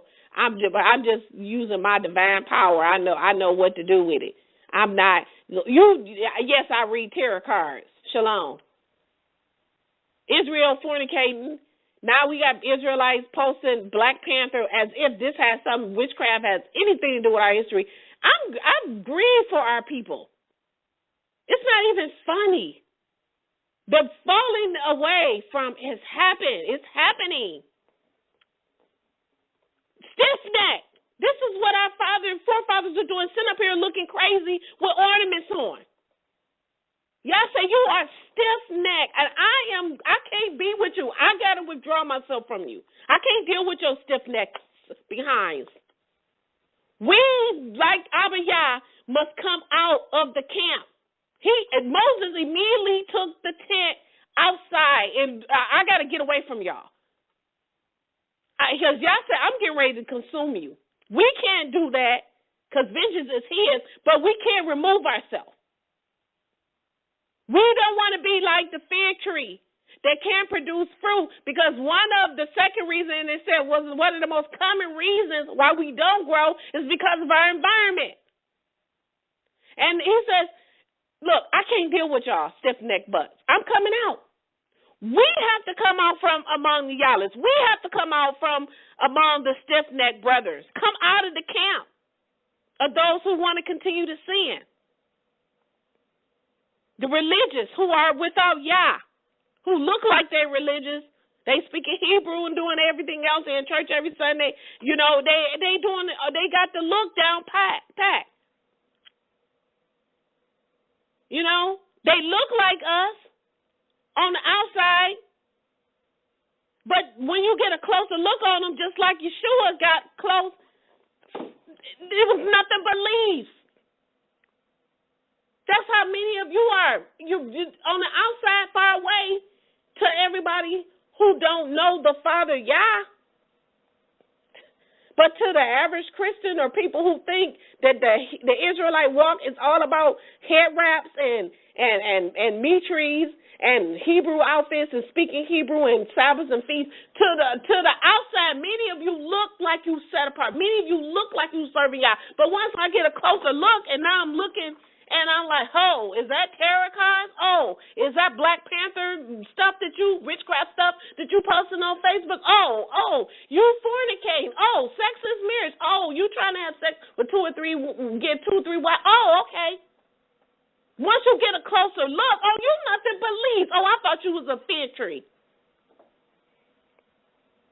Do you understand what I'm saying? As Revelations 18:4 says, come out from among them and be not numbered among them. We, like our Abba Yah, cannot dwell among them. They all glitter, but no gold. They look like they are. That Israel all glitter, but no gold. I see it all day up and down my timeline, and even in person. We congregate, we doing everything else, but we living in sin, we fornicating, we just doing whatever we want to do. Israelites still eating pork, trying to be slick, working on the Sabbath day, don't even have no respect for the Father. Talking about y'all know my heart. Y'all came out of the congregation that continued to go to the left and to go to the right. He came out.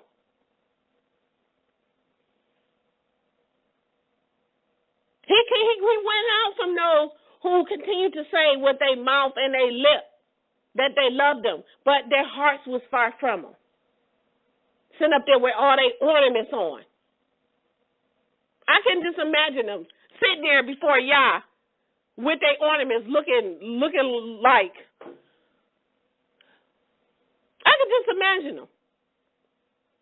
Like some of y'all going to be standing before him with your tarot cards talking about you serve him.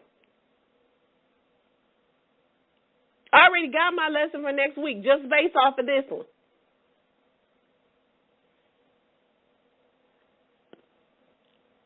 Just stiff-necked. And as Exodus 13:33 said, to turn back or to be apostate. That's what it means, stiff-necked. To turn back or to be apostate, according to the Blue Letter Bible. That's what when he says you stiff-necked, you have turned back. You have walked away from Yah. Go to Deuteronomy 23, verse 14. Deuteronomy 23 and 14.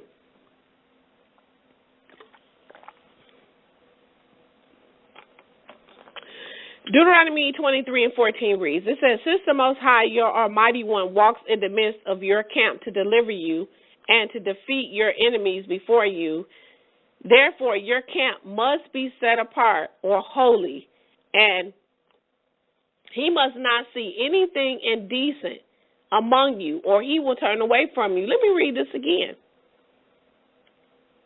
Since the Most High, your Almighty One, walks in the midst of your camp to deliver you and to defeat your enemies from before you, therefore your camp must be set apart. And he must not see anything indecent or anything unclean among you, or he will turn away from you. Look at these camps that's going on in Israel. Moses removed the tent of meeting outside of the camp. He withdrew from the camp. All these Israelite camps, all these alphabet camps, agents, that's all they are, agents. They're not really serving Yah, leading our people all into destruction, teaching hatred, things that Yah never taught. They hate women. All kinds of stuff. I'm not even going to waste all my time.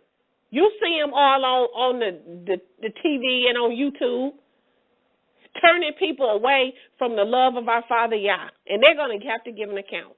That's why I don't have nothing to do with these camps. Come out from the camps, just like Yah did. Come out of many of these camps that's in Israel.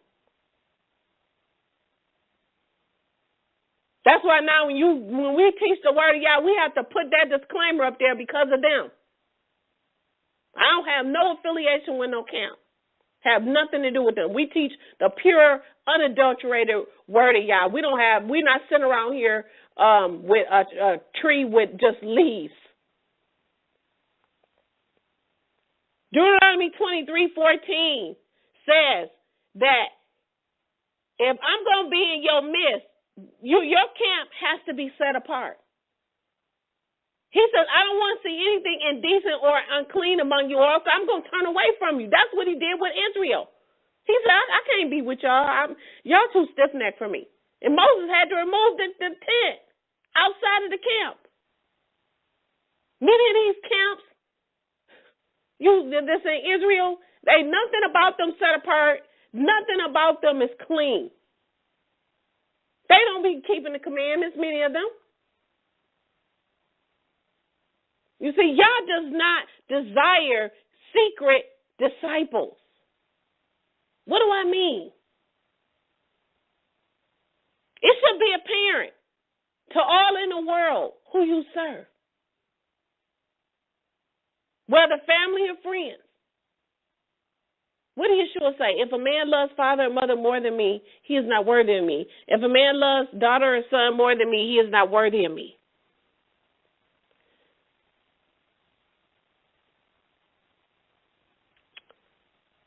You'll find that when you leave the camp, you'll find many who profess to be Yali. But when you leave them, they're going to turn on you. Oh, they shaloming and caning with you now. Oh, I love you. Oh, you this. Leave the camp and see how they treat you. But the good thing is that's okay. Remember, we're like the season autumn. We are preparing for the harsh winter. We are prepared. Because the scripture says, he that knoweth his master's will and doeth it not, he said he will be beaten with many stripes. It doesn't, we can't keep blaming it. Well, my pastor said this, or my mother said this, or my father said that, or my boss said this, or my, cat said that. He says that he that knoweth his master's will and doeth it not will be beaten with many stripes. We're in autumn. We should be prepared for this harsh winter, for the environment that we're going to endure. No one is going to respect Yah and love him and honor him but you. And I want to say this. If you claim to have left the camp of sinners and the Yahlists, just know that others are going to expect something extra from you. Do you understand what I'm saying? The minute you claim that you're serving Yah,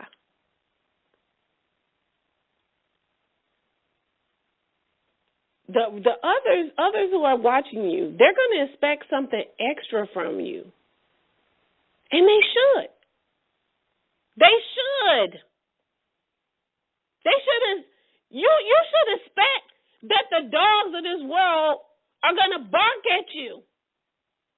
Because dogs always bark at who? Strangers.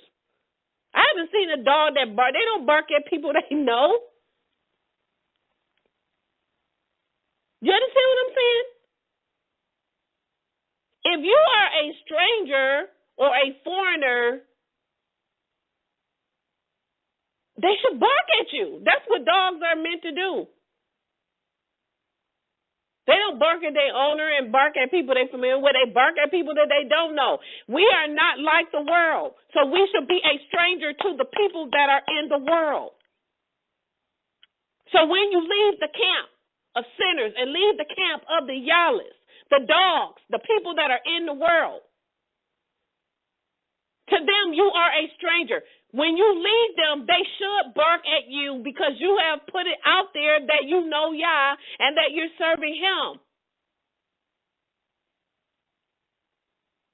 But for those of you who are not, if you're saying you're serving Yah and then you know him and the dog's not barking, but the dog is coming to lick you on your hand, the dog is greeting you, and the dogs are representing those that are in the world, and the dogs are representing those that are without, but yet they're hopping up on you when they see you, they greeting you, they licking your paw, you might not be serving Yah, because dogs only bark at strangers. So just be who you profess to be, because as we learned last week, we have become a spectacle, not only to those that are in the world, but unto the angels and men. They think we're strange. We should be strange to the dogs of the world. And this is not to offend, but dogs are those who you don't know. Remember, Yahshua called the woman, I shall not give the bread to dogs. This is for mine. Those who belong. But he didn't know her. But she said, hey, look, even dogs get crumbs. That goes back to being strange, not knowing. And someone that I know is not a stranger. Do you get what I'm saying? And so, again, getting back to what we have learned about seasons and their purpose, let me say this. We were never meant to set up camp in one spot. We were never meant to set up camp in a church. We were never meant to sit up and listen to one person teach Torah for the rest of our lives. We were never meant to keep up with the Joneses. But we were meant to continue to learn. We were meant to learn. We were meant to continue growing. We were meant to mature. Continuously mature in our Messiah, and more importantly, we were meant to be moving with Yah, because His Spirit moves, and as He leads, we move with Him. When the Levites had to carry the tabernacle, they moved as He moved. They picked up stake as He moved. As the cloud moves, they moved. It says that Israel did not go anywhere unless the cloud went. And then when the cloud moved, they moved. They picked up stake to move. Again, we were meant to keep learning and to keep growing and to keep maturing. We were meant to be moving with Yah as He leads us, being led by His Spirit, not moving as man moves, not moving as our church moves, a.k.a. I've been a member here for 25 years, and definitely not moving as your pastor moves. Again, as we learn about the seasons and their purpose. It doesn't say spring forever. It doesn't say summer forever. It doesn't say fall forever, or autumn forever, or winter forever. We're meant to learn at every single season in our lives. And so Yah's purpose for leading us into the wilderness was to reveal to us more and more of who He is, so that we can learn from it and understand who He is, because knowledge of who Yah is understanding, and through application of what we know and understand about Him and what He requires, we will pass the test, grow from it, and then move on to the next season of where He's leading us. A lot of this comes down to having a divided heart as why we're not moving, which is the reason why many of us cannot fully commit to the things of Yah. As it's also the top reason why many of us have not grown in our understanding. We're still in the same place in the same season because of it. And I'm talking about, again, having a divided heart. Yah, our power, says that He is a consuming fire. So what does that mean? You've heard us talk about idolatry. Yah hates idols. He's the consuming fire in the face of idols. Idols doesn't have to be, I'm bound down to a Buddha statue. It could be your job. It could be your career. It could be school. It could be your family. It could be your friends. It could be entertainer. It could be anything. It could be the love of money. It could be yourself if you're a narcissist.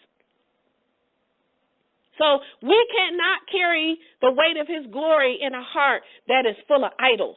For many of us, our idols have become the things that keep our attention more than they do Yah. That's why we need to pray. Father Yah, show me how to live my life so that I can be used by You. Show me how. Pray this prayer.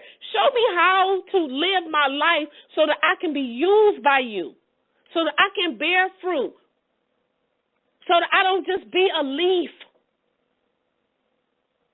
so that I can grow in you,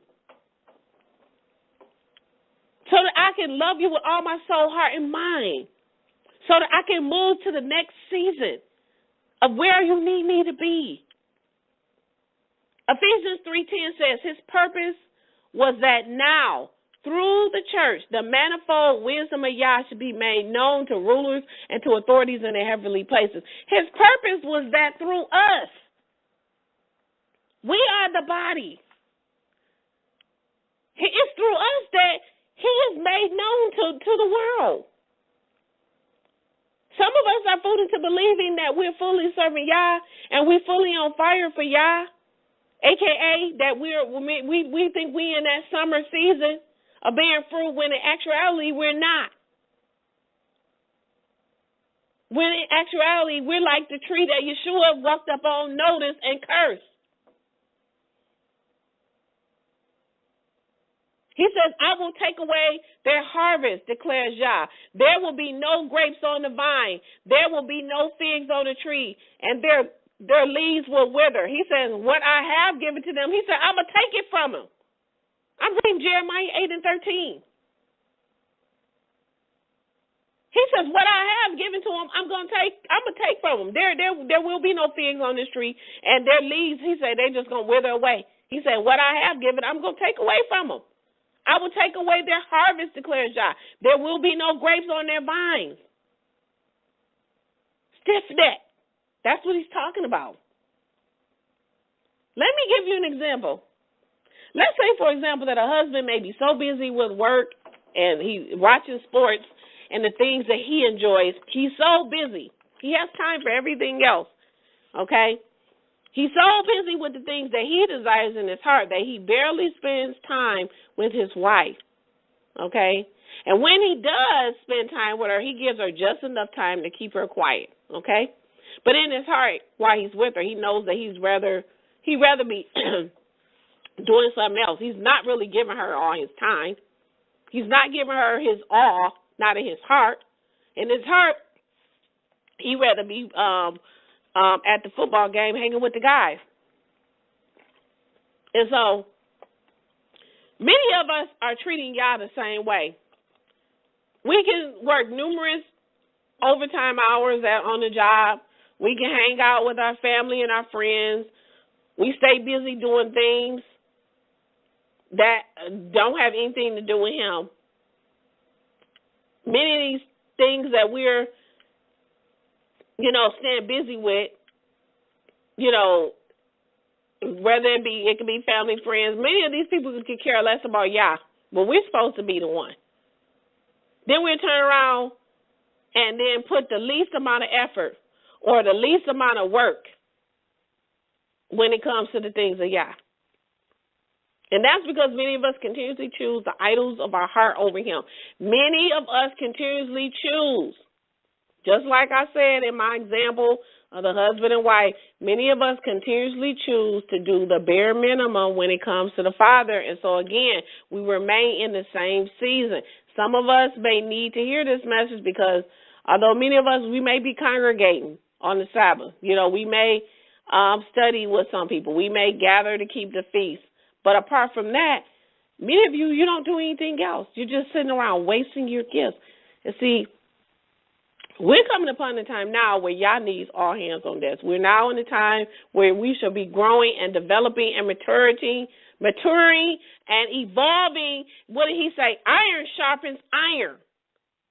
So you got to look at yourself. Am I iron? And who am I? Am I sharpening anybody else?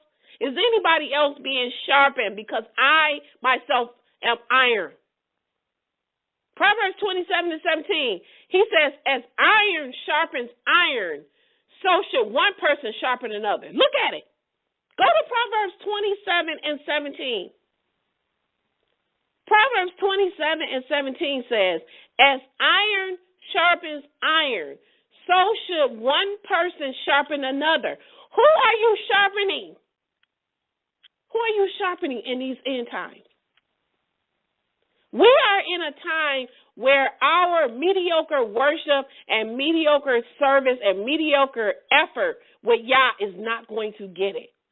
Because Yah wants to come into a deeper relationship with you. He doesn't want you to remain stagnant, never growing, never maturing in your season, always in need of having or always in need of depending on a human shepherd. And so I ask you one question. Where's your zeal? Have you lost your zeal? Because when we read the Bibles, we read the disciples. All the disciples, they spoke with boldness. The prophets spoke with boldness. Our forefathers spoke with boldness. Jacob wouldn't even move until the Messiah blessed him. So what has happened to his people today? We're nothing like our forefathers.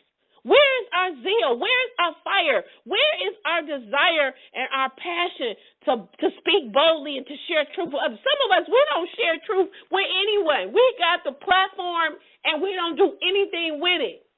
Nothing at all. And right now in this time, how is it that we are in this time right here at the brink of return and we are not contributing? Why are we not sharing the testimony of our Messiah? Why are we not delivering this truth? How many people have this truth like we do? I can't. Romans 12:1 says, therefore I urge you, brothers and sisters, on account of Yah's mercy, to offer your bodies as a living sacrifice, holy and pleasing to Yah. This is your true and proper worship. This is true worship. You offer your body as a living sacrifice. You will be set apart. You offer your body as a living sacrifice. Stephen offered his body as a living sacrifice, preaching and teaching the word of God, all the way going down, getting stoned. Paul offered his body as a living sacrifice. All of the disciples, except for John, were martyred, offered their bodies as a living sacrifice. Our forefathers offered their bodies as a living sacrifice. Abraham was willing to offer his son's body as a living sacrifice, and because of that, all the nations in the earth are blessed because of him. They just didn't have it and didn't do nothing with it. Offering your body as a living sacrifice, yes, it is walking in the commands. Yes, it is reading and studying to show yourself approved. Yes, it is through prayer and fasting. Yes, it is through being an example. But you also offer your body as a living sacrifice when you are willing to get out here and do the work as our forefathers did, as the prophets did. And if it come down to you dying, you be willing to be beheaded or whatever the case may be, whatever it is his will. Yahshua said, look, Father, take this cup from me, but if it's not my will, it's your will, Father, whatever your will is. That's why when Peter cut the ear off of the man, like we said last week, he put it back on there. If you fight by the sword, you're gonna die by the sword. That was the Father's will. He was praying, look, you over here sleeping. I told you to pray that you don't fall into temptation. He knew what the Father's will was because he had already prepared himself. When he was praying in the Garden of Gethsemane, he was preparing himself for the winter that was getting ready to come, that harsh environment. He knew he was getting ready to go and give up his life. He prayed, look, if I don't have to do this, take it away, but if not, then it's your will. I will go and I will do it. So when the man came to arrest Yahshua, he didn't fight it. He didn't resist it because this was the will of the Father. He offered his body as a living sacrifice so we can stand here today and continue to do the same thing. Offer your body as a living sacrifice so someone else can be saved. But we all sit back and say, well, I'm not doing it. I'm not preaching the word. Oh, that's on you. That ain't got nothing to do with me. Everybody worry about themselves. I've heard people say stuff like this. He says that if the blood is going to be on your hands if you see the sword coming and you fail to warn them, you didn't do it. Why is it the blood on your hands? If you didn't commit the crime, you know why? Because you were supposed to be warning them. We are his vessels on this earth. Yahshua came as a vessel. What did he do? Think about the work that he did. What did he do while he was here? He was the example of what we're supposed to be doing. He told them, go, make disciples. He didn't say sit back with all the word that you know and don't do nothing. He told them to go and preach the gospel. Go out there and preach this good news. Go out there and look for my lost sheep. I need you out here to do this. He told them to stop doing whatever they was doing. The man said, well, I got to see about my father. He said, let the dead bury the dead.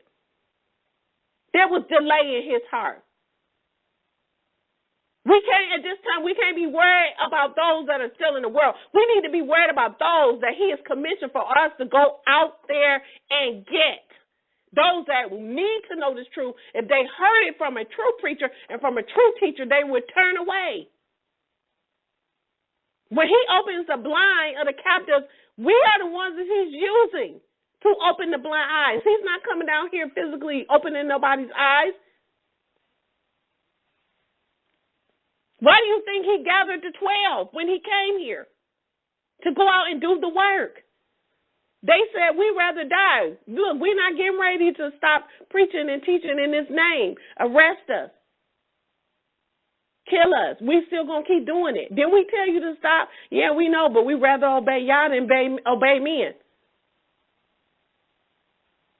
They was on the brink of death, threatened with persecution, death, jail. They said, we're not breaking the commandments. We'd rather obey Yah than men. We're not going to stop doing it. Where are our people, like the Acts 2 church and believers? Where are they? Where are those that's willing to stand on his word no matter what they say? Where are they? We're so busy operating, shivering in our boots, operating out of the spirit of fear, worried about what man can do to us, when Paul and them said, I'd rather fear Yah and rather obey Yah than men. If you disobey man to obey the commands of Yah, Yah will take care of you. He will do whatever he got to do because you are obedient to him.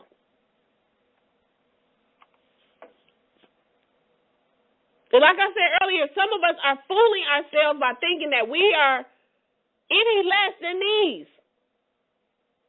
This is what true worship, and he said, is the proper worship. Offering your body as a living sacrifice and being set apart. That's pleasing to Yah. He said, this is your true and proper worship. Everybody who was beheaded, everybody we read about, when they said, when are you going to, those who lost their lives, when are you going to avenge our blood that was spilled? He said, wait, you got more brethren who's about to be killed. What you think they out there doing? Eating grapes, sitting up with the word? No, they out there spreading it, disobeying all of the leaders that's telling them don't preach in the name, don't teach in the name. Stop using that name. Stop speaking that his kingdom is coming down. We don't want to hear nothing about nobody's new kingdom coming. All they knew was Caesar's kingdom. Why was they being beheaded? Wasn't they out there preaching the good news, teaching, doing the work of the harvest, running and hiding, still doing it, still disobeying them after they told them? I remember when I stopped for a season teaching because I'm listening to one of these stiff-necked Israelite camps where the men tell me I'm out of order and I suffer a woman not to teach, and I'm thinking, and y'all told me, you get your butt back to work. He said, preach this good news in season and out of season. He said, I solemnly charge you to get back in doing this. What did I tell you? You listening to them. What did I tell you to do? So that's why I go hard like I do. I have a job to do. There's souls that are out here that are lost, and I can't. He's given me too much knowledge and understanding for me to sit back and to waste it. I spend many hours doing this, not for accolades because I don't want any. I do this because I have the love of Yah that's deep down in my heart. Yes, I have other things to do. Yes, I'm a mother. Yes, I'm a wife. You have work to do. You got to work. You got to do all these things. You got to cook. Yes, but I still find time. I can't just find time. He has to be my priority. This has to be. And so let me switch gears for a moment, because now we're getting into part 2. Okay?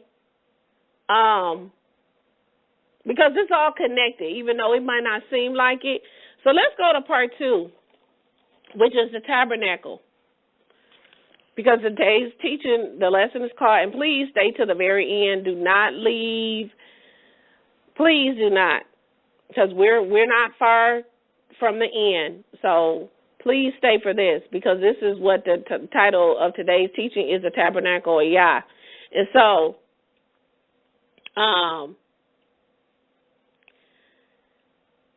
tabernacle in the Hebrew means mishkan, okay? M-I-S-H-K-A-N. Tabernacle means the place of residence for Yah on earth. It also is Yah's address on earth. It is Yah's dwelling place on your earth. In the scriptures, you may see it being referred to as a tent of meeting or the sanctuary of Yah. And so tabernacle literally means the residence or dwelling place. And according to the Torah, the tabernacle, it was portable. We saw this with the Levites, okay? It was a portable earthly dwelling place for the Father Yah, for him to dwell amongst his people, the children of Israel, from the time that they, of the Exodus, from the time that they, from Egypt to the time that they conquered and took the land of Canaan. And so as we learn, for those of you who listen to part 2 of After the Order of Melchizedek lesson, the tabernacle, because we talked about Judah and Levi and the very strong connection between the two, but the tabernacle was replaced by the Temple of Solomon in Jerusalem. If you listened to that lesson and you knew that Yah had finally given them rest, and I know it was after 400 years, okay? It was after 400 years that the children of Israel then, and think about that, after 400 years, the children of Israel were given rest from carrying the portable tabernacle, and it was replaced by the Temple of Solomon in Jerusalem, where Solomon built a temple to Yah, and it was accepted. And he had given them rest, so they no longer had to do all of the arduous carrying and things like they did before. And so when the children of Israel first came out of Egypt, okay, into the wilderness, the first assignment that Yah gave to them was to do what? He told Moses to build a tabernacle.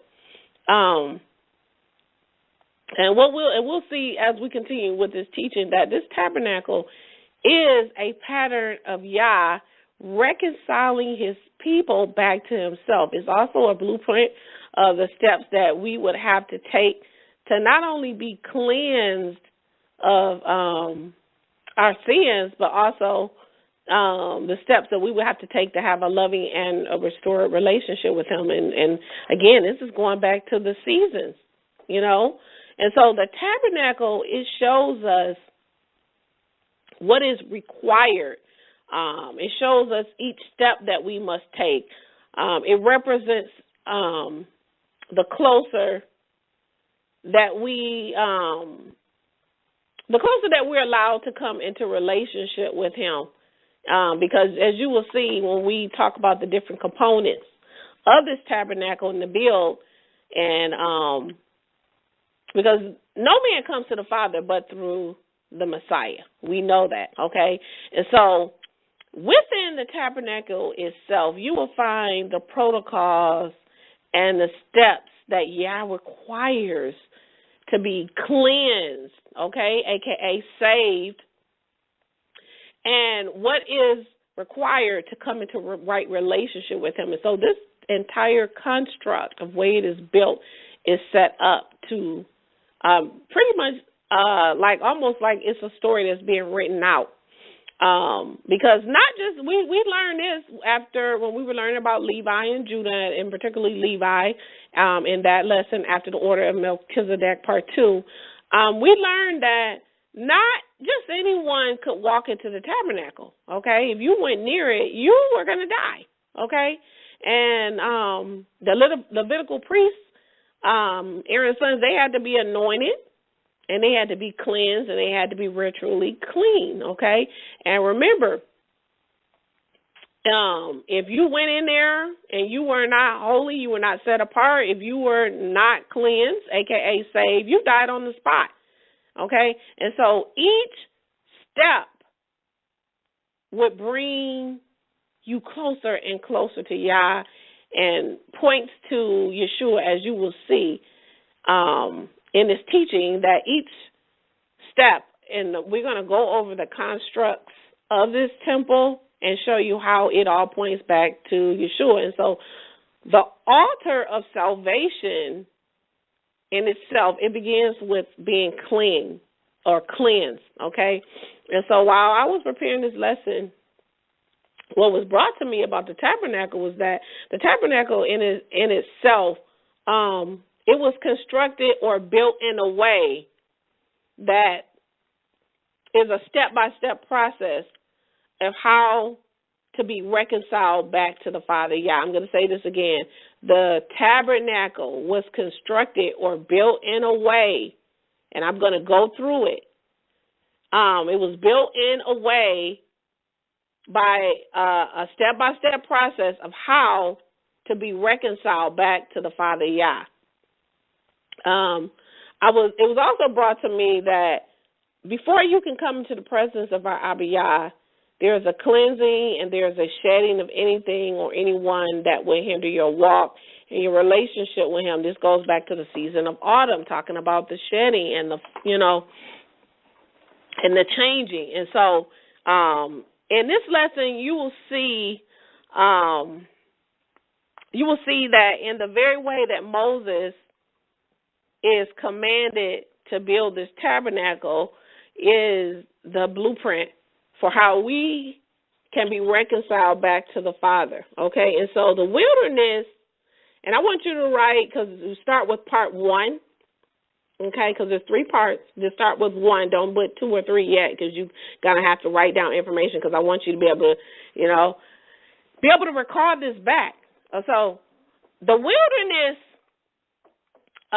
tabernacle that Yah commanded Moses to build was comprised or divided into 3 parts, and everyone outside of the tabernacle would represent the sinners and the unsaved. And so part 1 is the outer court. So you can write that down. Part 1 is the outer court. Okay, there's 3 parts to this tabernacle. And if you listen to the audio clip in the beginning, you were hearing the instructions. And so I'm just giving you a summation. So part 1 of the tabernacle is the outer court. Okay, this is the beginning of the journey of becoming cleansed. This is the beginning, just like spring is the beginning, okay, journey of being cleansed. That's why you have the rain, the continuous rain in the spring, in the beginning, okay?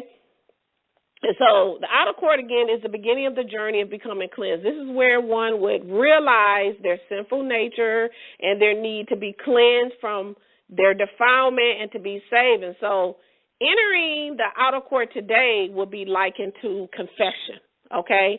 But in the Tabernacle of Yah and how it was constructed, this is where you would find the altar of sacrifice, okay? The altar of sacrifice is a place of entrance where the sacrifice will be accepted on the altar, the place of salvation, the place where the curtain splits from the outer court to the holy place, which is what we're going to be talking about next. And so after the curtain, we will find the holy place.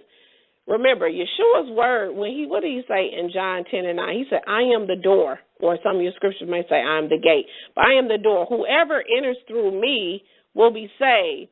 They will come in and go out and find pasture. Remember, that's the word pasture we learned earlier. He said, Yeshua also said, I'm the way, I'm the truth, and the life.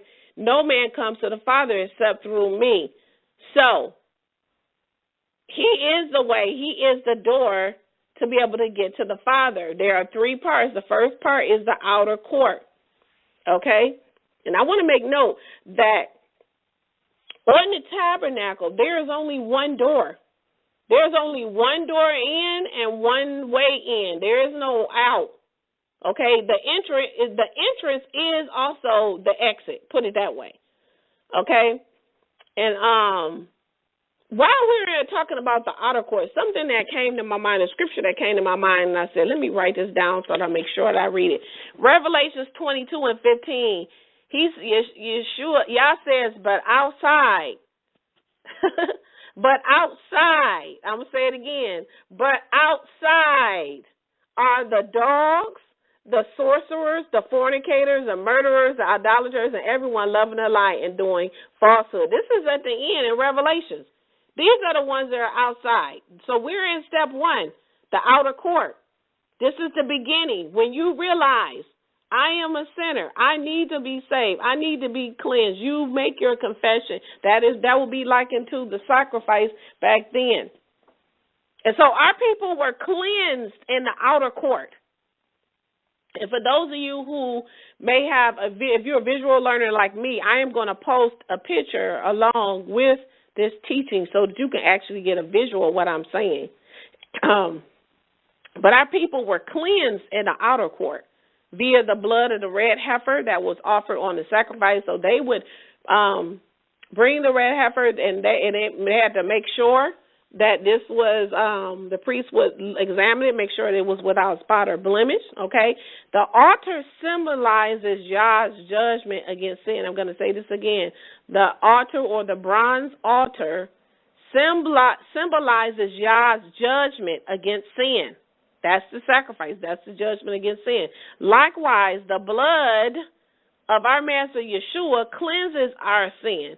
But in the tabernacle construct, once the sacrifice was accepted, then there was a cleansing that took place. So after the sacrifice was accepted, then now it's time for you to be cleansed, okay?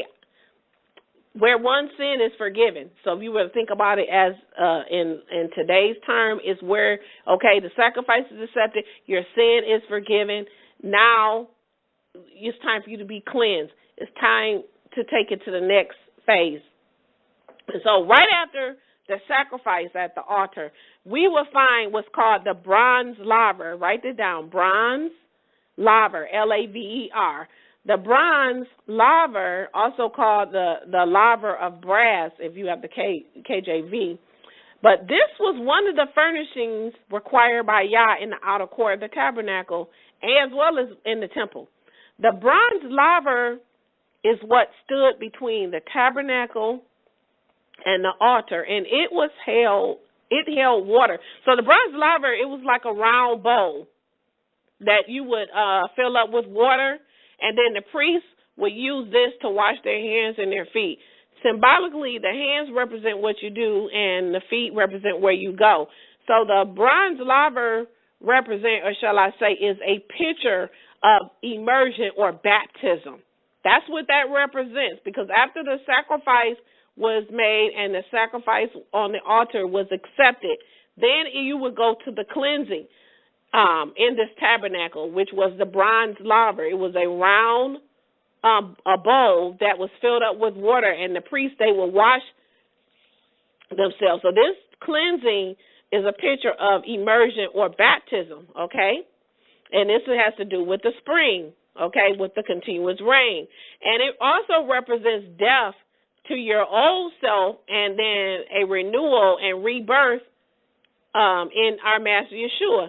And so water is a picture of the word. You know, we are cleansed by the word. And the baptism by fire, which is via the set-apart spirit of our Abba Yah, this comes afterwards to those who obey. What it Acts tells us that Yah gives his spirit to those that obey. So I want to make sure that I clear up the misconception, because many of you may need to go back and check out our webinar that we did back in August, our first webinar that we did, because many believe that once you are baptized, that immediately means that you receive the Ruach HaKodesh, the set-apart spirit, and that is not true. okay? And I'm gonna talk about that later and tell you why. We're just talking about being baptized by water, okay? And so now that we have realized our need to be saved and have entered the outer court, we have confessed. Remember, we're in the outer court, okay? This is the beginning. You have realized you need to be saved. You've entered the outer court. You've confessed your sins. That's the sacrifice right there. And through the sacrifice, you have been cleansed. The bronze laver represents the cleansing. And you have been forgiven. Now, the next step in our journey to being in relationship with Yah and obtaining salvation is being in a holy place. Okay, this is part 2. And so, as you go further in your spiritual walk with the Father, you will find that the path will become more and more narrow, okay? And as the path becomes more and more narrow, more will be required of and from you. That's what we don't understand. Many of us think we require more and more. No, the more, he said, to whom much is given, much is accepted. He requires more. Whatever he gives, he expects more. That's what he expects. So if he's giving you more, then he's going to expect more. And so the further you go in this walk, the more the path will become narrow. Narrow means suffering. It means affliction. He's going to expect more. Okay? Whatever it is he gives, he's going to require more from you. And this goes back to what I've been talking about earlier about the season of growth. Okay? So part 1 is the outer court. Part 2 is the holy place. So you can put the holy place or the set-apart place. It doesn't matter which one, if you say the holy place or the set-apart place. Okay. The set-apart place or the holy place is where one goes deeper into their relationship with the Father and Son. This is your summer. This only happens once you pass the door of decision. Okay, that the door of decision is, I'll say this, there are many people who are standing by the door. Okay, they're still trying to make a decision, or they're still trying to decide if they want to go deeper with the Father or not. Many people are at the door and they haven't knocked on it yet. Okay, they haven't knocked on it. They're not sure if they want to go deeper. And this is because they have to change, okay? Because the Father is now requiring much more than he did before. He requires more than Satan ever required from them when they were in the world, okay? And so for many, this is where you will find, okay? What did he say? They left us that it might be revealed that they were never of us. This is why many people, once it gets to the part where I have to start changing, I've heard people, well, I'm not ready yet. They still want to be in the world. They know what the truth is, but they're not ready yet. So for many of them, the buck stops right here. It stops right here. Okay? This will be the end of their journey because they cannot deal with all that is required and all that they will have to give up in order to live a set-apart life into the Father. So they quit. That's why Yahshua said, when they heard these words from our Messiah, he says they turned their backs on him because they wasn't ready for all of that. When they found out what it was required to have everlasting life, the scripture says, when they heard these words, they turned their backs on him. And then there are others who, because they think they have head knowledge, because they can quote scriptures back and forth, they believe that they are in the holy place or in the set-apart place, but in reality, they're still in the outer court. They still fornicating, but they still think that they in the set-apart place while they still fornicating. Well, how are you in the set-apart place or the holy place when you have not repented of your sins? You still at the outer court. You still at the altar. You haven't even made it to the bronze laver. You haven't even been cleansed. And so the set-apart place or the holy place is where Yah will continue to reveal himself to you, leading you as he desires so that you might be built up to be mightily used for the kingdom. And so in the holy place or the set-apart place, you're going to find the menorah, the 7-branch lampstand.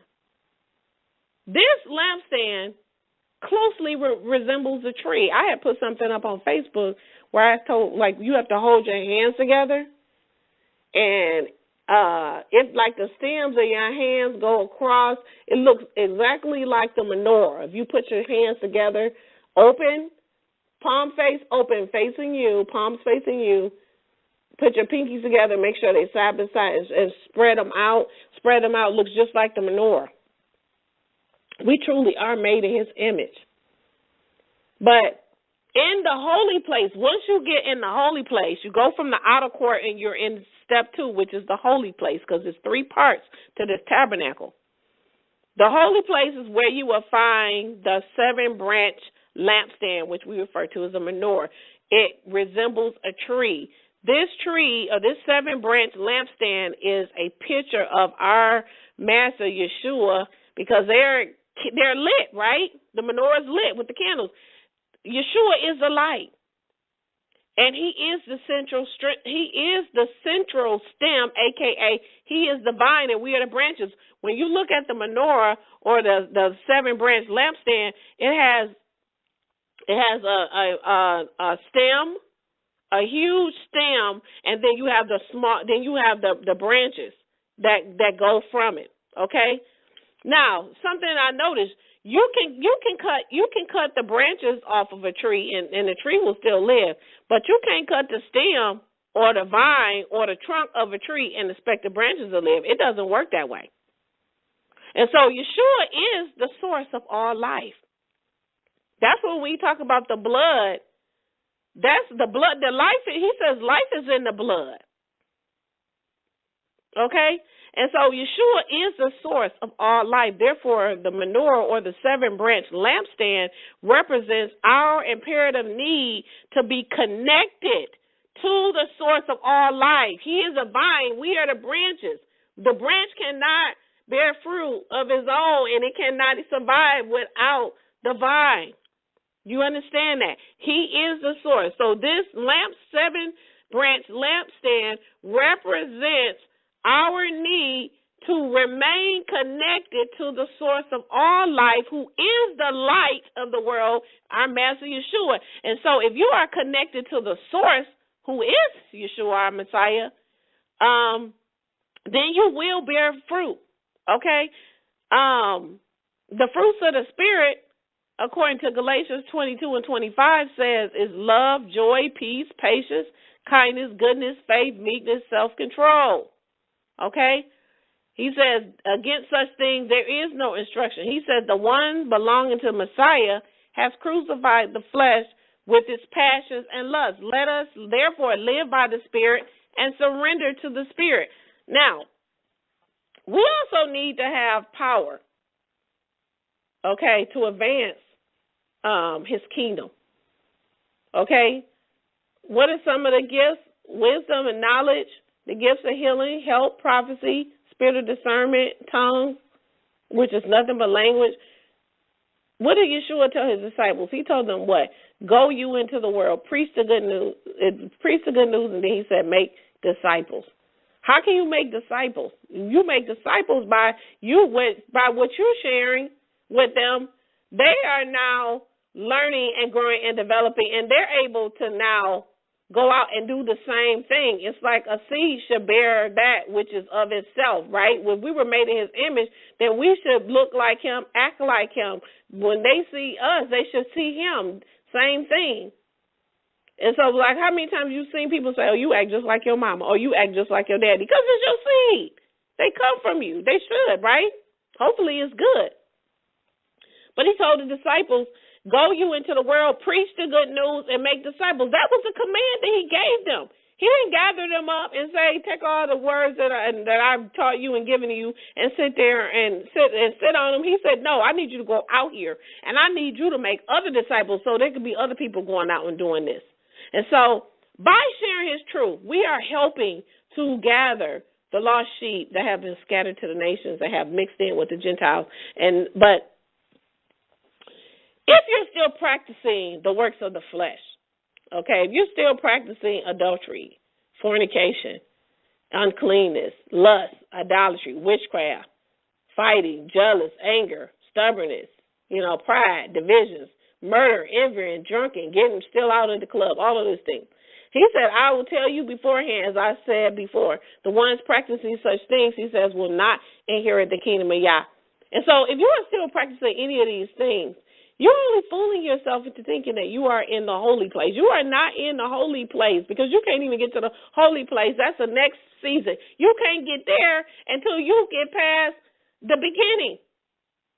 You can't go to summer and bear fruit and you haven't even blossom and bloom and you haven't had the rain to prepare you.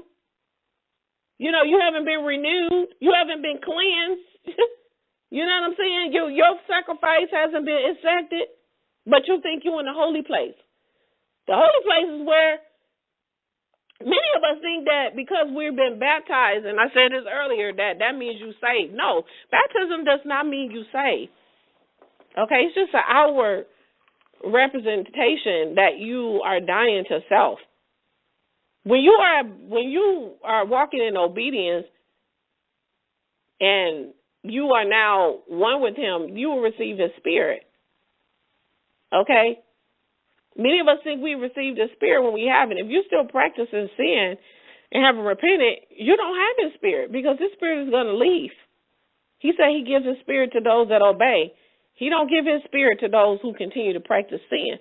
And so the lampstand provided the light for the holy place and the tabernacle. And again, the lampstand represents Yahshua and as the head of our life and as the source of our life and the one who gives light to our path. And so the next thing that we want to come to is the showbread. We're still in the holy place, the second part. The holy place is the showbread. Now, the showbread, which literally means the bread of presence, the loaves of bread represented a specially dedicated table as an offering to our Abba Yah. And this also represents the regathering of his sheep who are in the table of his presence. Go to Leviticus 25. I'm going to read verses 5 through 9. And from what I'm told, and also what we read in Scripture, that the bread is 12. 12 come in 12. So Leviticus 24 and 5, and you shall take fine flour and bake 12 cakes thereof. 2/10 parts shall be in one cake, and you shall set them in 2 rows, 6 on a row upon the pure table before Yah. And you shall put pure frankincense upon each row, that it may be on the bread for a memorial, even an offering made by fire unto the Most High. Every Sabbath he shall set it in order before Yah continually, being taken from the children of Israel by an everlasting covenant. And it shall be Aaron's and his sons, and they shall eat it in the set-apart place. They shall eat it in the holy place. Do you see this? This is where the showbread is eaten, in the holy place. For it is most holy unto him of the offerings of the Most High made by fire and by a perpetual state. And so the bread and the act of partaking of bread together in itself is a symbol of true fellowship. That's why you hear people so oftentimes in the Bible and even in our walk, people will say, well, you hear the term breaking bread. We're going to break bread. That means you're going to fellowship. Doesn't necessarily mean you're going to have bread at the table. It just means we're coming together to fellowship. And so Yah wants to fellowship with his people. This is what this is about. After you've gotten yourself cleansed and your sins have been forgiven, you've been immersed or baptized by water, and now you're in the holy place. You're coming into fellowship with your head and understanding who your head is, who is the door. You've come through the door. Yahshua is the door. You're in the holy place now, the lampstand. You realize that he is the source of your life. You've submitted your will and ways to him. You're keeping his word. You're walking in obedience. Now you're ready to come into deeper relationship with the Father. This is what the showbread is about, okay? 1 John 1 and 3 says that which we have seen and heard, declare unto you, that you also may have fellowship with us. And truly, our fellowship is with the Father and with his Son, Yahshua the Messiah. So now we are coming to the entrance of the holies of holies. This is the third place, the Holy of Holies. And right in front of the veil, okay, before we got there, was a golden altar of incense. So you can write that, a golden altar of incense. In Psalms 141, verse 2, David prayed, let my prayer be established before you as an incense, the lifting up of my hands as the evening sacrifice. So I want you to go to Exodus 30. I'm going to read verses 30 through 38. Exodus 30 through 38, and we're almost done. And you shall anoint Aaron and his sons, and you shall consecrate them to minister as priests to me. And you shall speak to the sons of Israel, saying, this shall be a set-apart anointing oil for me, for your generations. It shall not be poured on the flesh of all men, and you shall not make any like it in its proportion, for it is holy. It should be holy to you. If a man prepares any like it, or who gives from it to a stranger, he shall be cut off from his people. So this is where it says here, there shall be a holy anointing oil for me, for your generation. It shall not be poured on the flesh of men. This is where the anointing oil represents the set-apart spirit of Yah, his RUACH-INSPIRED, his Holy Spirit, okay? And then when it says in verse 32 that it shall not be poured on the flesh of all men, he doesn't give his spirit to just anybody. What did we just got finished talking about? He gives his spirit to those that obey. That's why I say you can't just put this on anybody. Because if you put this on a stranger, look at verse 33. He said, if a man prepares anything like it, and then you put this on a stranger, what did he say? You're going to be cut off from your people. We already know what cut off meant. Most of the time, cut off means you getting ready to die. We did a lesson on you will be cut off. Okay? So, remember, when we were going over the outer court earlier, and I told you that I was going to clear up the misconception that once you're baptized, you immediately receive the RUACH-INSPIRED, and then I told you that I was going to show you later why. Well, this is it. This is it. The receiving of the set-apart spirit. Just because you baptized does not mean that you receive the set-apart spirit. I've talked about this before. They're two separate acts.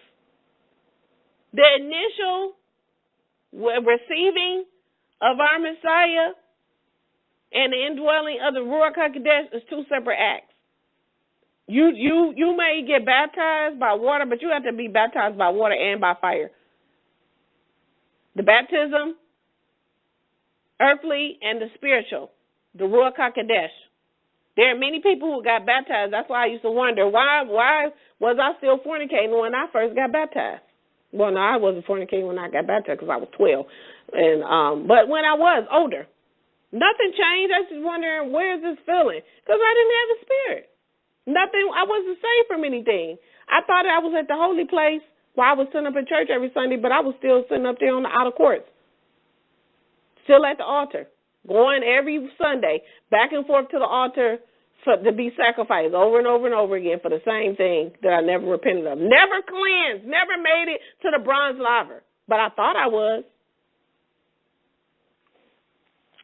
So, let's go to verse 34. And Yah said to Moses, take perfume for yourselves, spices, sack, and ankia, gaba, and spices, and pure frankincense, and part shall be for a part. And you shall make it an incense, an ointment, a work of a perfumer, salted, pure, and holy. And you shall grind some of it fine, and put some of it in front of the testimony in the tabernacle of the congregation where I meet you. It shall be most holy to you, or most set apart to you. And the incense which you make, it is in its proportion. You shall not make for yourself. So don't try to go and try to put all these spices and everything together and try to create it. Because it tells you in verse 38 that if you do this, you're going to be cut off. He said, because it is holy to you for Yah. This is for Yah. This is not for you. He said, if a man make anything like it, to smell of it, he's going to be cut off. Go ahead if you want to. Go ahead and make this concoction up and see what happened to you. And so the smoke rising, because he talked about the incense that he told them to make, it was for him. The smoke rising up from the incense was a sweet smell that came up before Yah. And they would light this incense up to Yah 2 times a day, in the morning and in the evening. And the golden altar of incense was a sweet incense. And it says that it was to be kept burning at all times. So it was supposed to burn at all times. Okay? It was placed, this incense was placed, or its location was just before the veil. It was just before the veil. So you had the bronze altar, which is where the sacrifice, and then you had the bronze laver where you would be cleansed, and then you had the 7-branch lampstand, which is a menorah, and then you had the showbread, and you had the set apart oil, which represents the set apart spirit, and the incense. And so they said that the location of this incense was located just before the veil and the very throne of Yah. And it said it was a sweet smell that came up before Yah. So what is this telling us?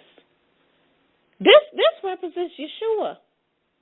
The golden altar of incense in the Tabernacle of Yah is symbolic of Yahshua as our high priest and mediator.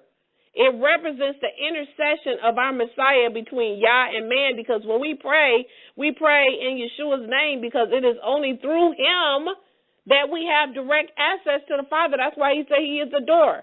It's telling us that we need to spend more time in prayer with Yah and be in the secret place and worshiping before his face in the morning and in the evening, meaning to be in communication with him, because that's why David said, let my prayers be of a sweet smell to you, be of a sweet incense. That's why David prayed that, because it is a sweet smell, a sweet fragrance to him. And so let's talk about the veil.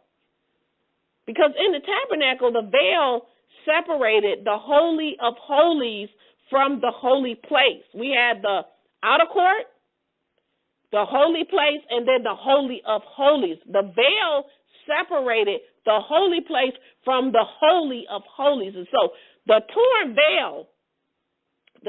veil is symbolic of being allowed to come into the very presence of Yah. I'm going to say this again. The torn veil is symbolic of being allowed to come into the very presence of Yah. And so remember, when Yahshua died and the blood was spilled, it says that the veil was ripped.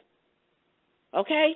And in the tabernacle, the inner sanctuary of Yah was placed behind the veil. I'm going to say this again.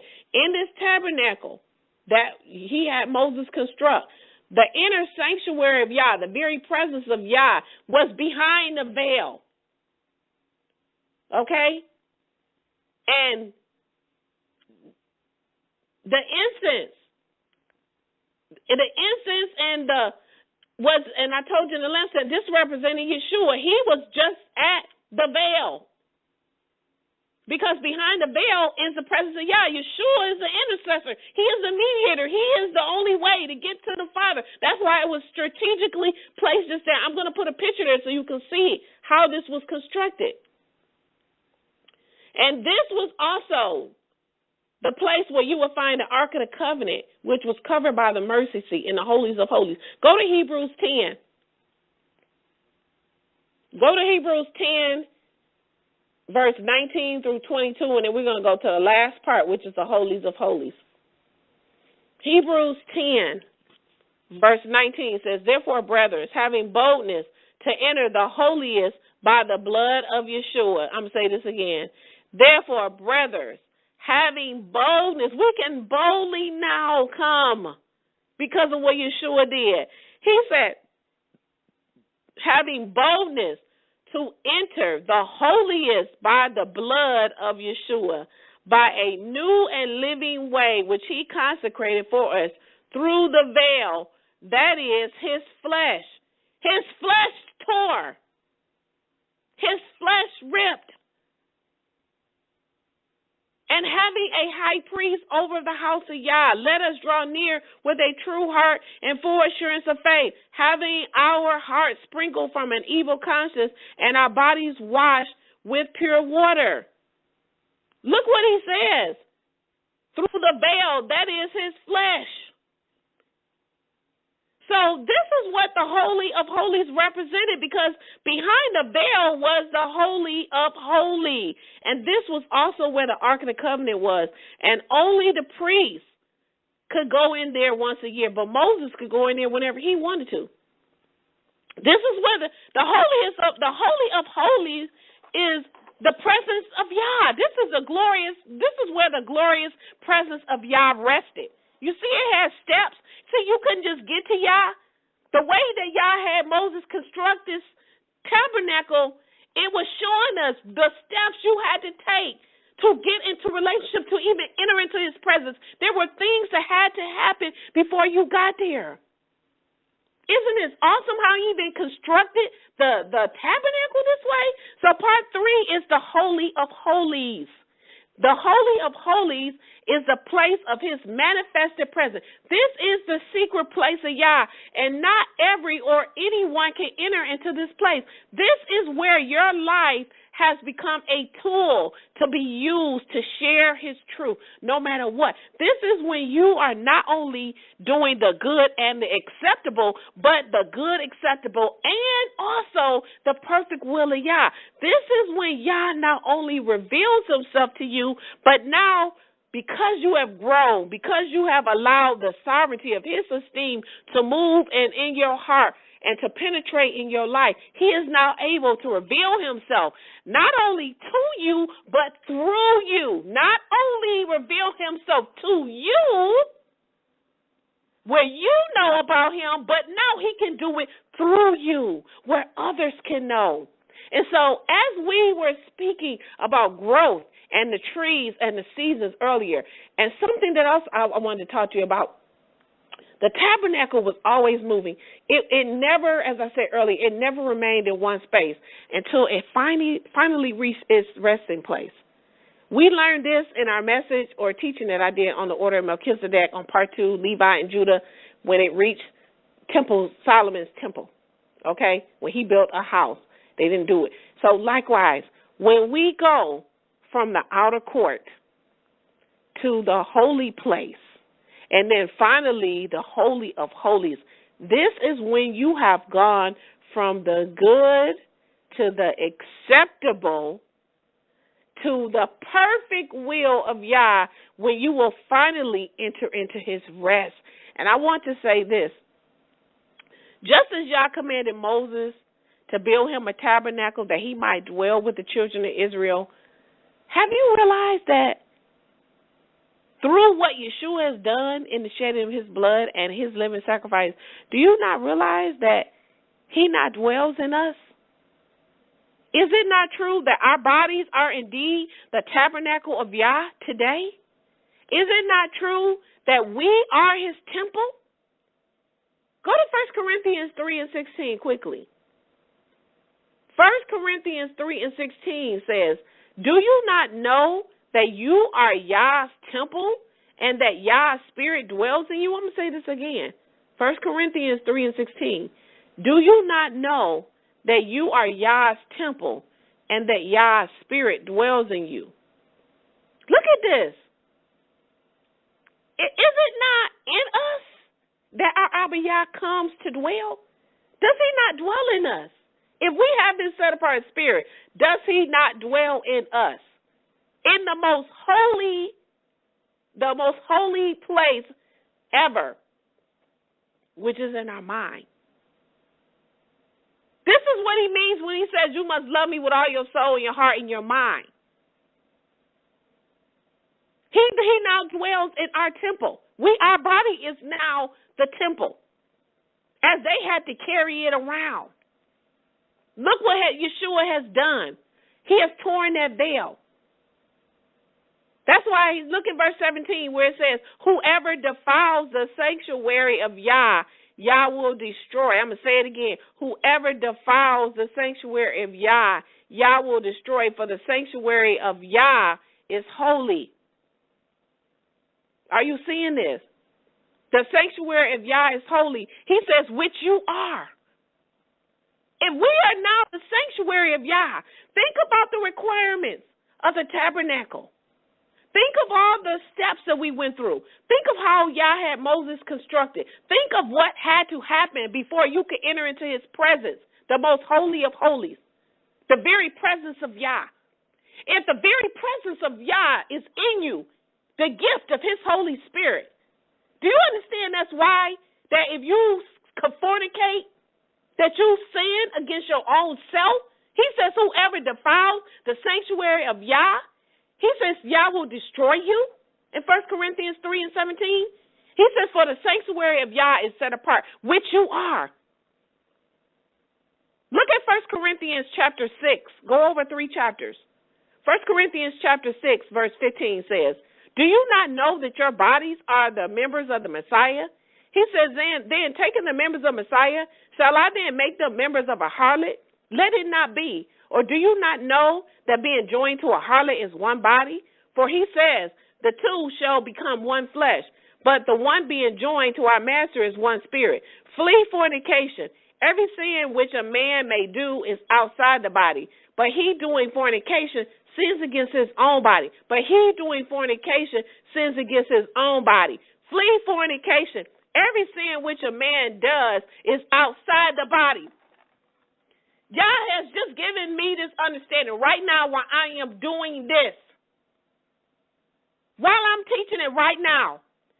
Every man, he says, flee fornication. Every sin which a man may do is outside the body. Outside the outer court. Do you understand this? The outer court. Where the defiled were. Where you knew that you needed to be saved and cleansed. You had to be accepted. You had to be forgiven. You had to be cleansed to even enter into the holy place before you could get past the holy place and enter into his, the holy of holy, which is his very presence. That was where the very sanctuary, the very presence of Yah is. His Ruach HaKodesh in us is the very presence of Yah. He said that you are now the temple. This is not a tabernacle no more. You are the tabernacle. So will you take the tabernacle, your body, and join it to a harlot, knowing that this is where the very presence of Yah, look what happened to anybody who came near the tabernacle and they were not cleansed, that they were unholy. That's why he said flee fornication. Because that's why he said every sin which a man does is outside the body. If you do another sin and it's not fornicating, that's outside. That's in the outer court. But if you have come into the set-apart place, you are now in the very holiest of holies. He is now in you. You are now the temple. His very presence is living in you. His very presence. Say that and really think about everything we learned today. Your eyes should be very clearly open now. Clearly understanding why he said that if you fornicate, that you are sinning against yourself. Why he said that if you defile the sanctuary of Yah, 1 Corinthians 3 and 17, that he is going to destroy you. What happened to anybody that wasn't a Levite, that wasn't a priest, that came into that presence? The children of Israel, what did Moses do? He spoke to Moses face to face. Only Moses could come. What is the children? He had to move them to the outer court. He said he moved them out of the camp. Why? Because they were unclean. They had ornaments from their pagan gods they were worshiping. They were whoring. They were whoring and fornicating. He said he was going to consume them. What do you think he's going to do to you now? For those of you who know this now, you can't listen to this lesson and still fornicate. Because you might lose your grace, and that might be just it. He may just, his spirit is going to depart from you. That's your salvation that just left, because that's your sealing until the day of redemption. If that leaves, you may just drop on the spot. You understand now what it really means, what he meant. I did not get this until I just did this, just now, knowing the steps, knowing what the construct of the tabernacle, what this meant. Israel, and especially Judah, this is where you are. Repent from this fornication that's going on amongst our people. If you know anybody that's fornicating, you need to let them listen to this lesson, especially if you claiming you Israel, because you're making his name blaspheme before the heathen. We are the very sanctuary of Yah. If his spirit is in you, you can't defile it. And I'm grateful and I'm thank Yah that he didn't take me, that he had mercy on me in my ignorance, that he saved me, that I wasn't consumed while I was doing this. So this is why the scripture tells us that he who fornicates or commits sexual immorality, this is why you sinning against your own self, because you're getting ready to consume you. Because you're in his very presence. You're not in a holy place. You're not in the outer court. You're in the very presence of Yah, the most holiest of holy. Do you understand this? No one was able to come behind the veil and enter into it unless you wanted to die. Because you had to be clean and pure and perfect. You went from the good to the acceptable to the perfect will of Yah once you enter into the Holy of Holies. Remember, Israel, they sitting up there, when we read Exodus 33:3, they were into idol worship. They had ornaments and everything on them. That's why he said, look, I'm not going to no longer dwell in the midst of them, because I'm getting ready to consume their stiff-necked butts. That's why Moses in verse 7, Exodus 33:7, had to remove it outside of the camp, because he wasn't getting ready to remain there. He was getting ready to take them out. When we did after the order of Melchizedek, part 2, Levi and Judah, and we did the extensive studying on Levi and all the orders of the services, how they had to keep the tabernacle clean, the furniture had to be clean, everything had to be clean, pure, righteous.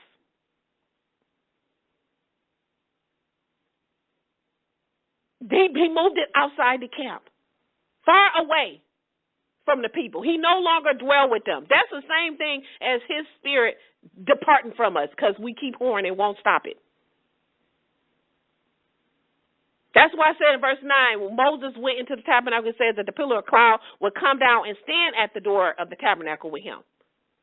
So do you understand this? Yah now dwells in us if you have his set-apart spirit. He dwells in us now as he did with the children of Israel, but only if you have been sacrificed. You have died to self. You have been baptized. You have been cleansed. You have confessed. You have made the decision to come out of the outer court by repentance. The bronze altar represents the sacrifice. You have been immersed. The bronze laver, you have been cleansed, but you are now have been accepted into the set-apart place, the holy place. You have come into a relationship with our Master Yahshua, the Word. You're connected. You're being in the set-apart place. This is now where you're preparing yourself. This is the season where you're preparing yourself to enter into the holies of holies, a.k.a. after you've been prepped and prepared to enter into the very presence of Yah. So now you're being tried. You're being tested. You're being afflicted. You're developing. You're growing. You're learning in each season. You're proving your faithfulness through obedience. You're keeping yourself set apart from this adulterous world. And so I'm asking you, like I said before, do you understand what I have said? Is this teaching clicking? Are you seeing the connection here? The connection of the tabernacle to the seasons, even the connection of the tabernacle to our bodies. How through our Master Yahshua, he has made it easier for us to come into the very presence of Yah. For through his act of love, through the separation, the veil has been ripped. The separation between us and the Father has been removed when he died. The scriptures tell us that the veil of the temple was torn from top to bottom. And so we no longer need a veil to separate the holy place from the holiest of holies. The tabernacle and the constructs, the way that it was built, in itself is a Messiah type. The tabernacle represents the Messiah. It's a foreshadow of the things to come. The perfect tabernacle that he says in Hebrews 9:11 that was made without hands.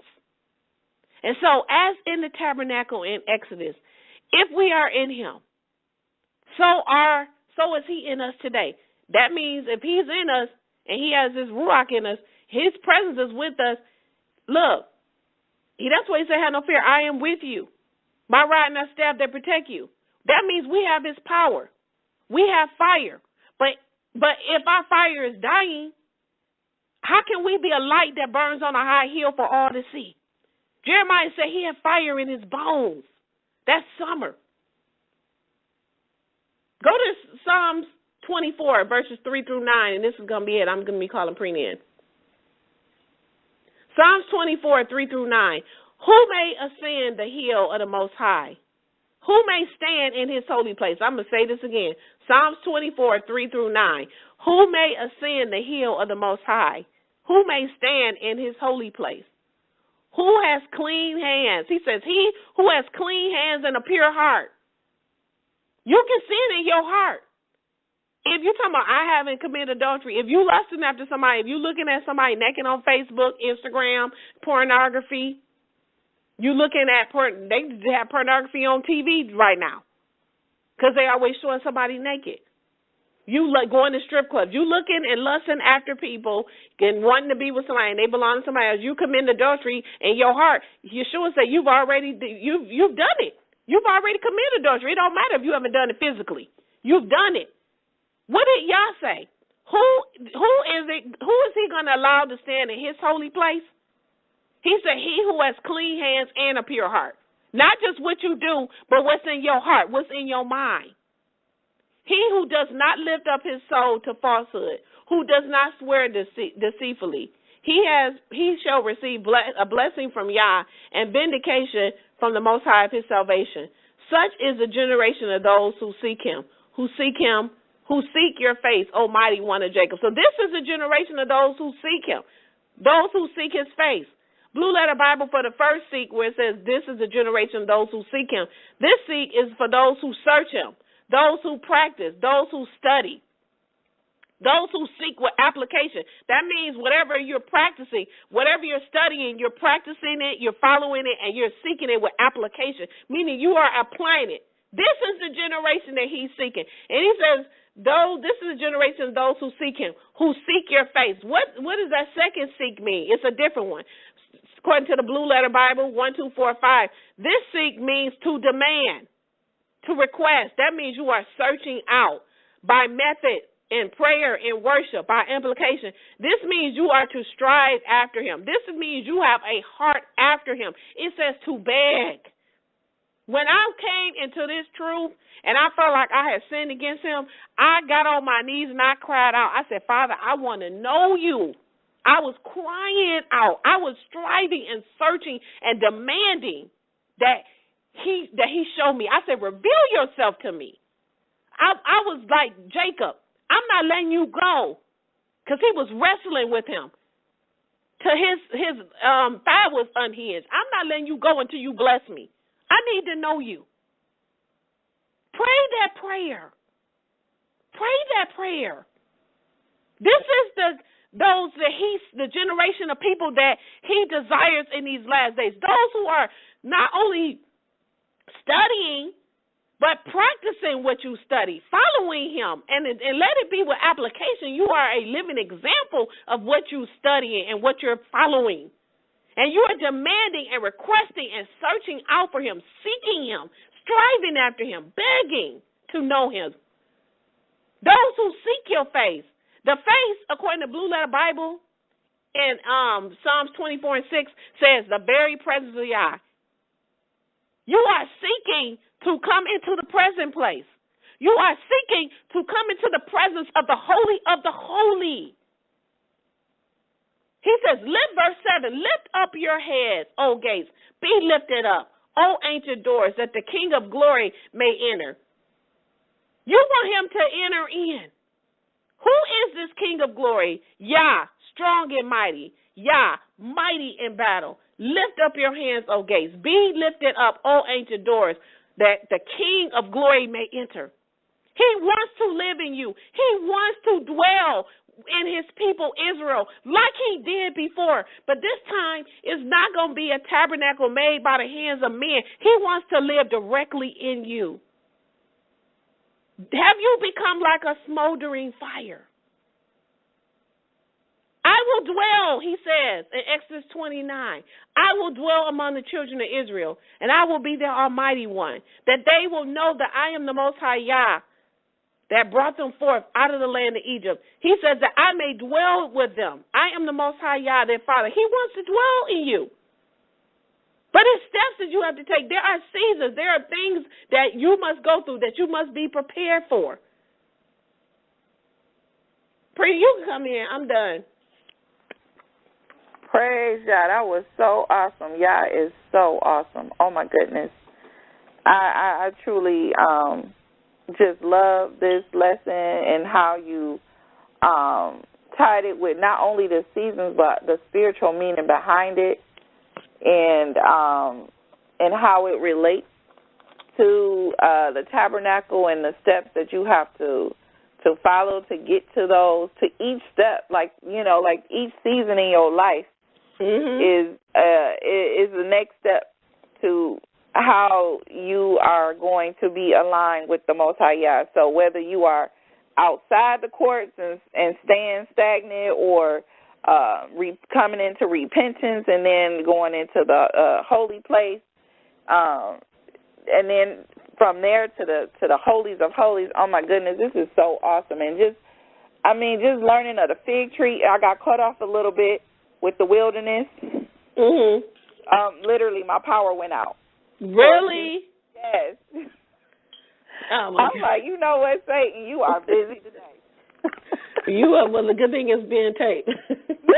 Yes. And so when I came back in on the fig tree and just learning about the fig tree and how when Yahshua went and he really, truly inspected and examined it, and he found that it was not a fig tree, and how, when you said about the nitrogen gas, the nitrogen, yes, that's strange. That's a strange one. When you read all those, I was like, oh my goodness. But in all, this lesson just really shows, you how to really know what Yah require in each part of our life in the seasons.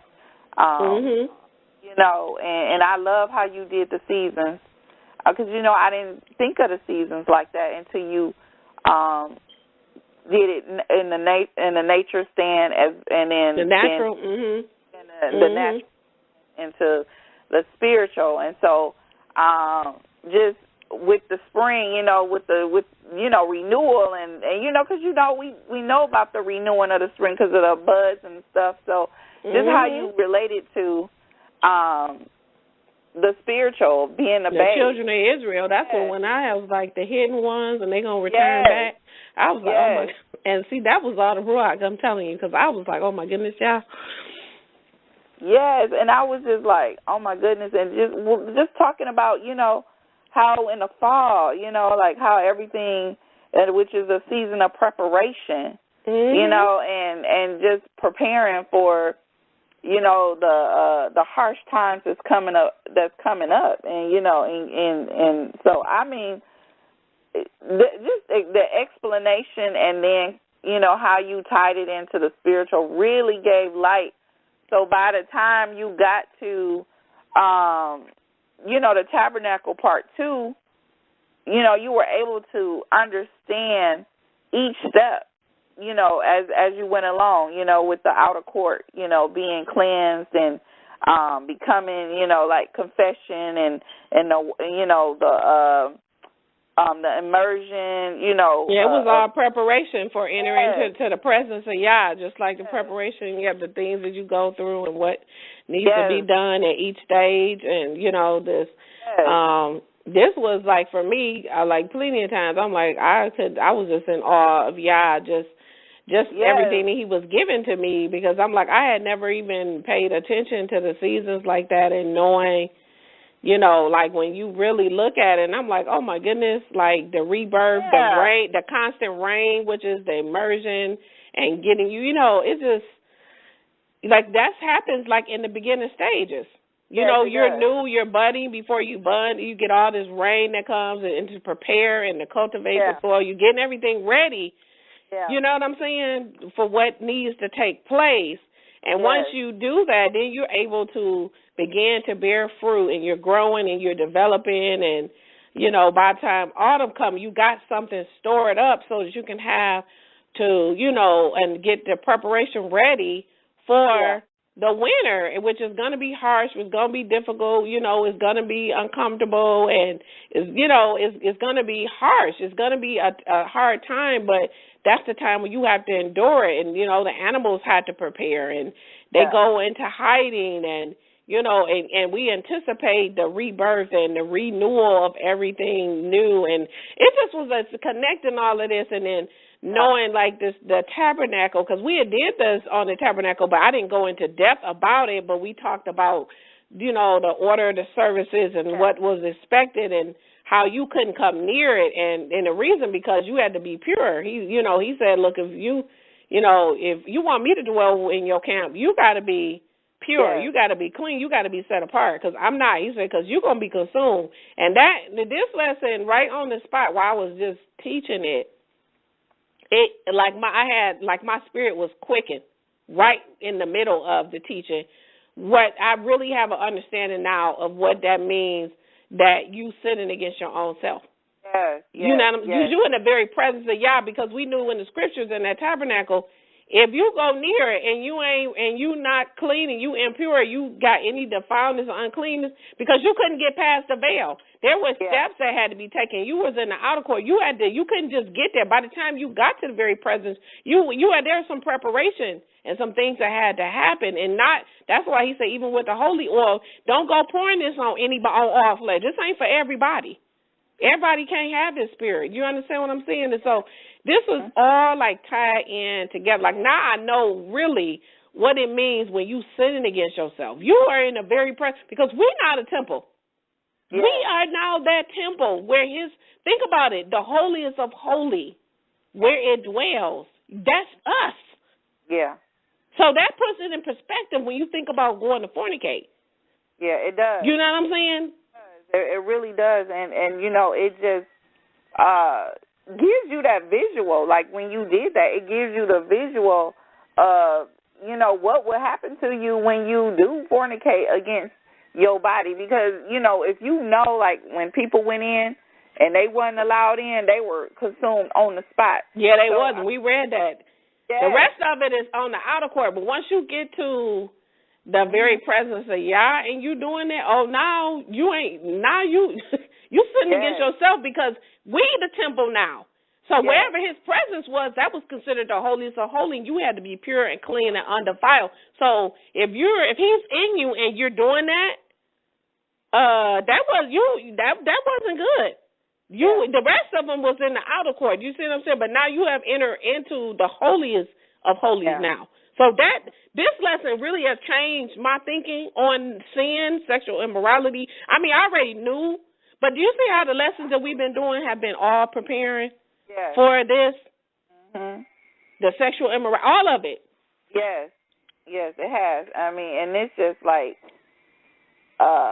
just knocked it out of the water. I mean, and it brought it all home. You know what I'm saying? From Melchizedek and the lessons on, I think we did it on part 1 and 2, and then just all of these lessons. Sexual immorality, Levi, Judah, learning all of the Levi, learning about the temple. We had already been studying this, so this was just kind of like expanding and then hitting it home. This was like hitting it out the park.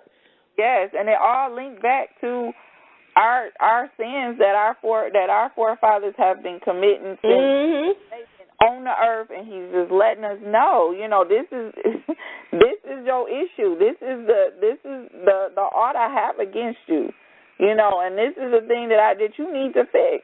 You know, like when Moshe moved the tent. He was like, oh, yeah, no. let me get this tent out of here for me.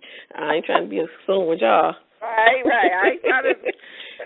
But that's the same thing, and we have to do the same thing. Yeah. We have to be able to. We have to remove ourselves when we around people that don't want to do right by you.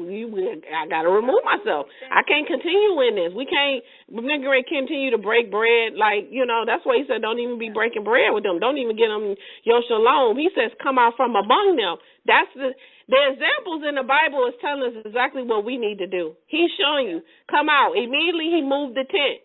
As soon as you stiff neck, I'm out of here. Get this tent up out of here. I can't dwell with them. And we have to do the same thing. Yeah, we do. We have to learn from our forefathers and not just read it, but learn, actually take heed to, the lessons that were left for us, so that we won't repeat the same errors that our forefathers repeated. Especially now that when you saying like you said, you made that choice, that you determined that now you want to go further with the Most High, and you're not just at the door, but now you in the door, Mhm. Yeah. So this was just Yah revealing Himself was so awesome, and just showing us what is required, and how to come back in relationship with Him. Yeah. Yes, and how He expects us to deal with our temple, too. Yes, exactly. Exactly.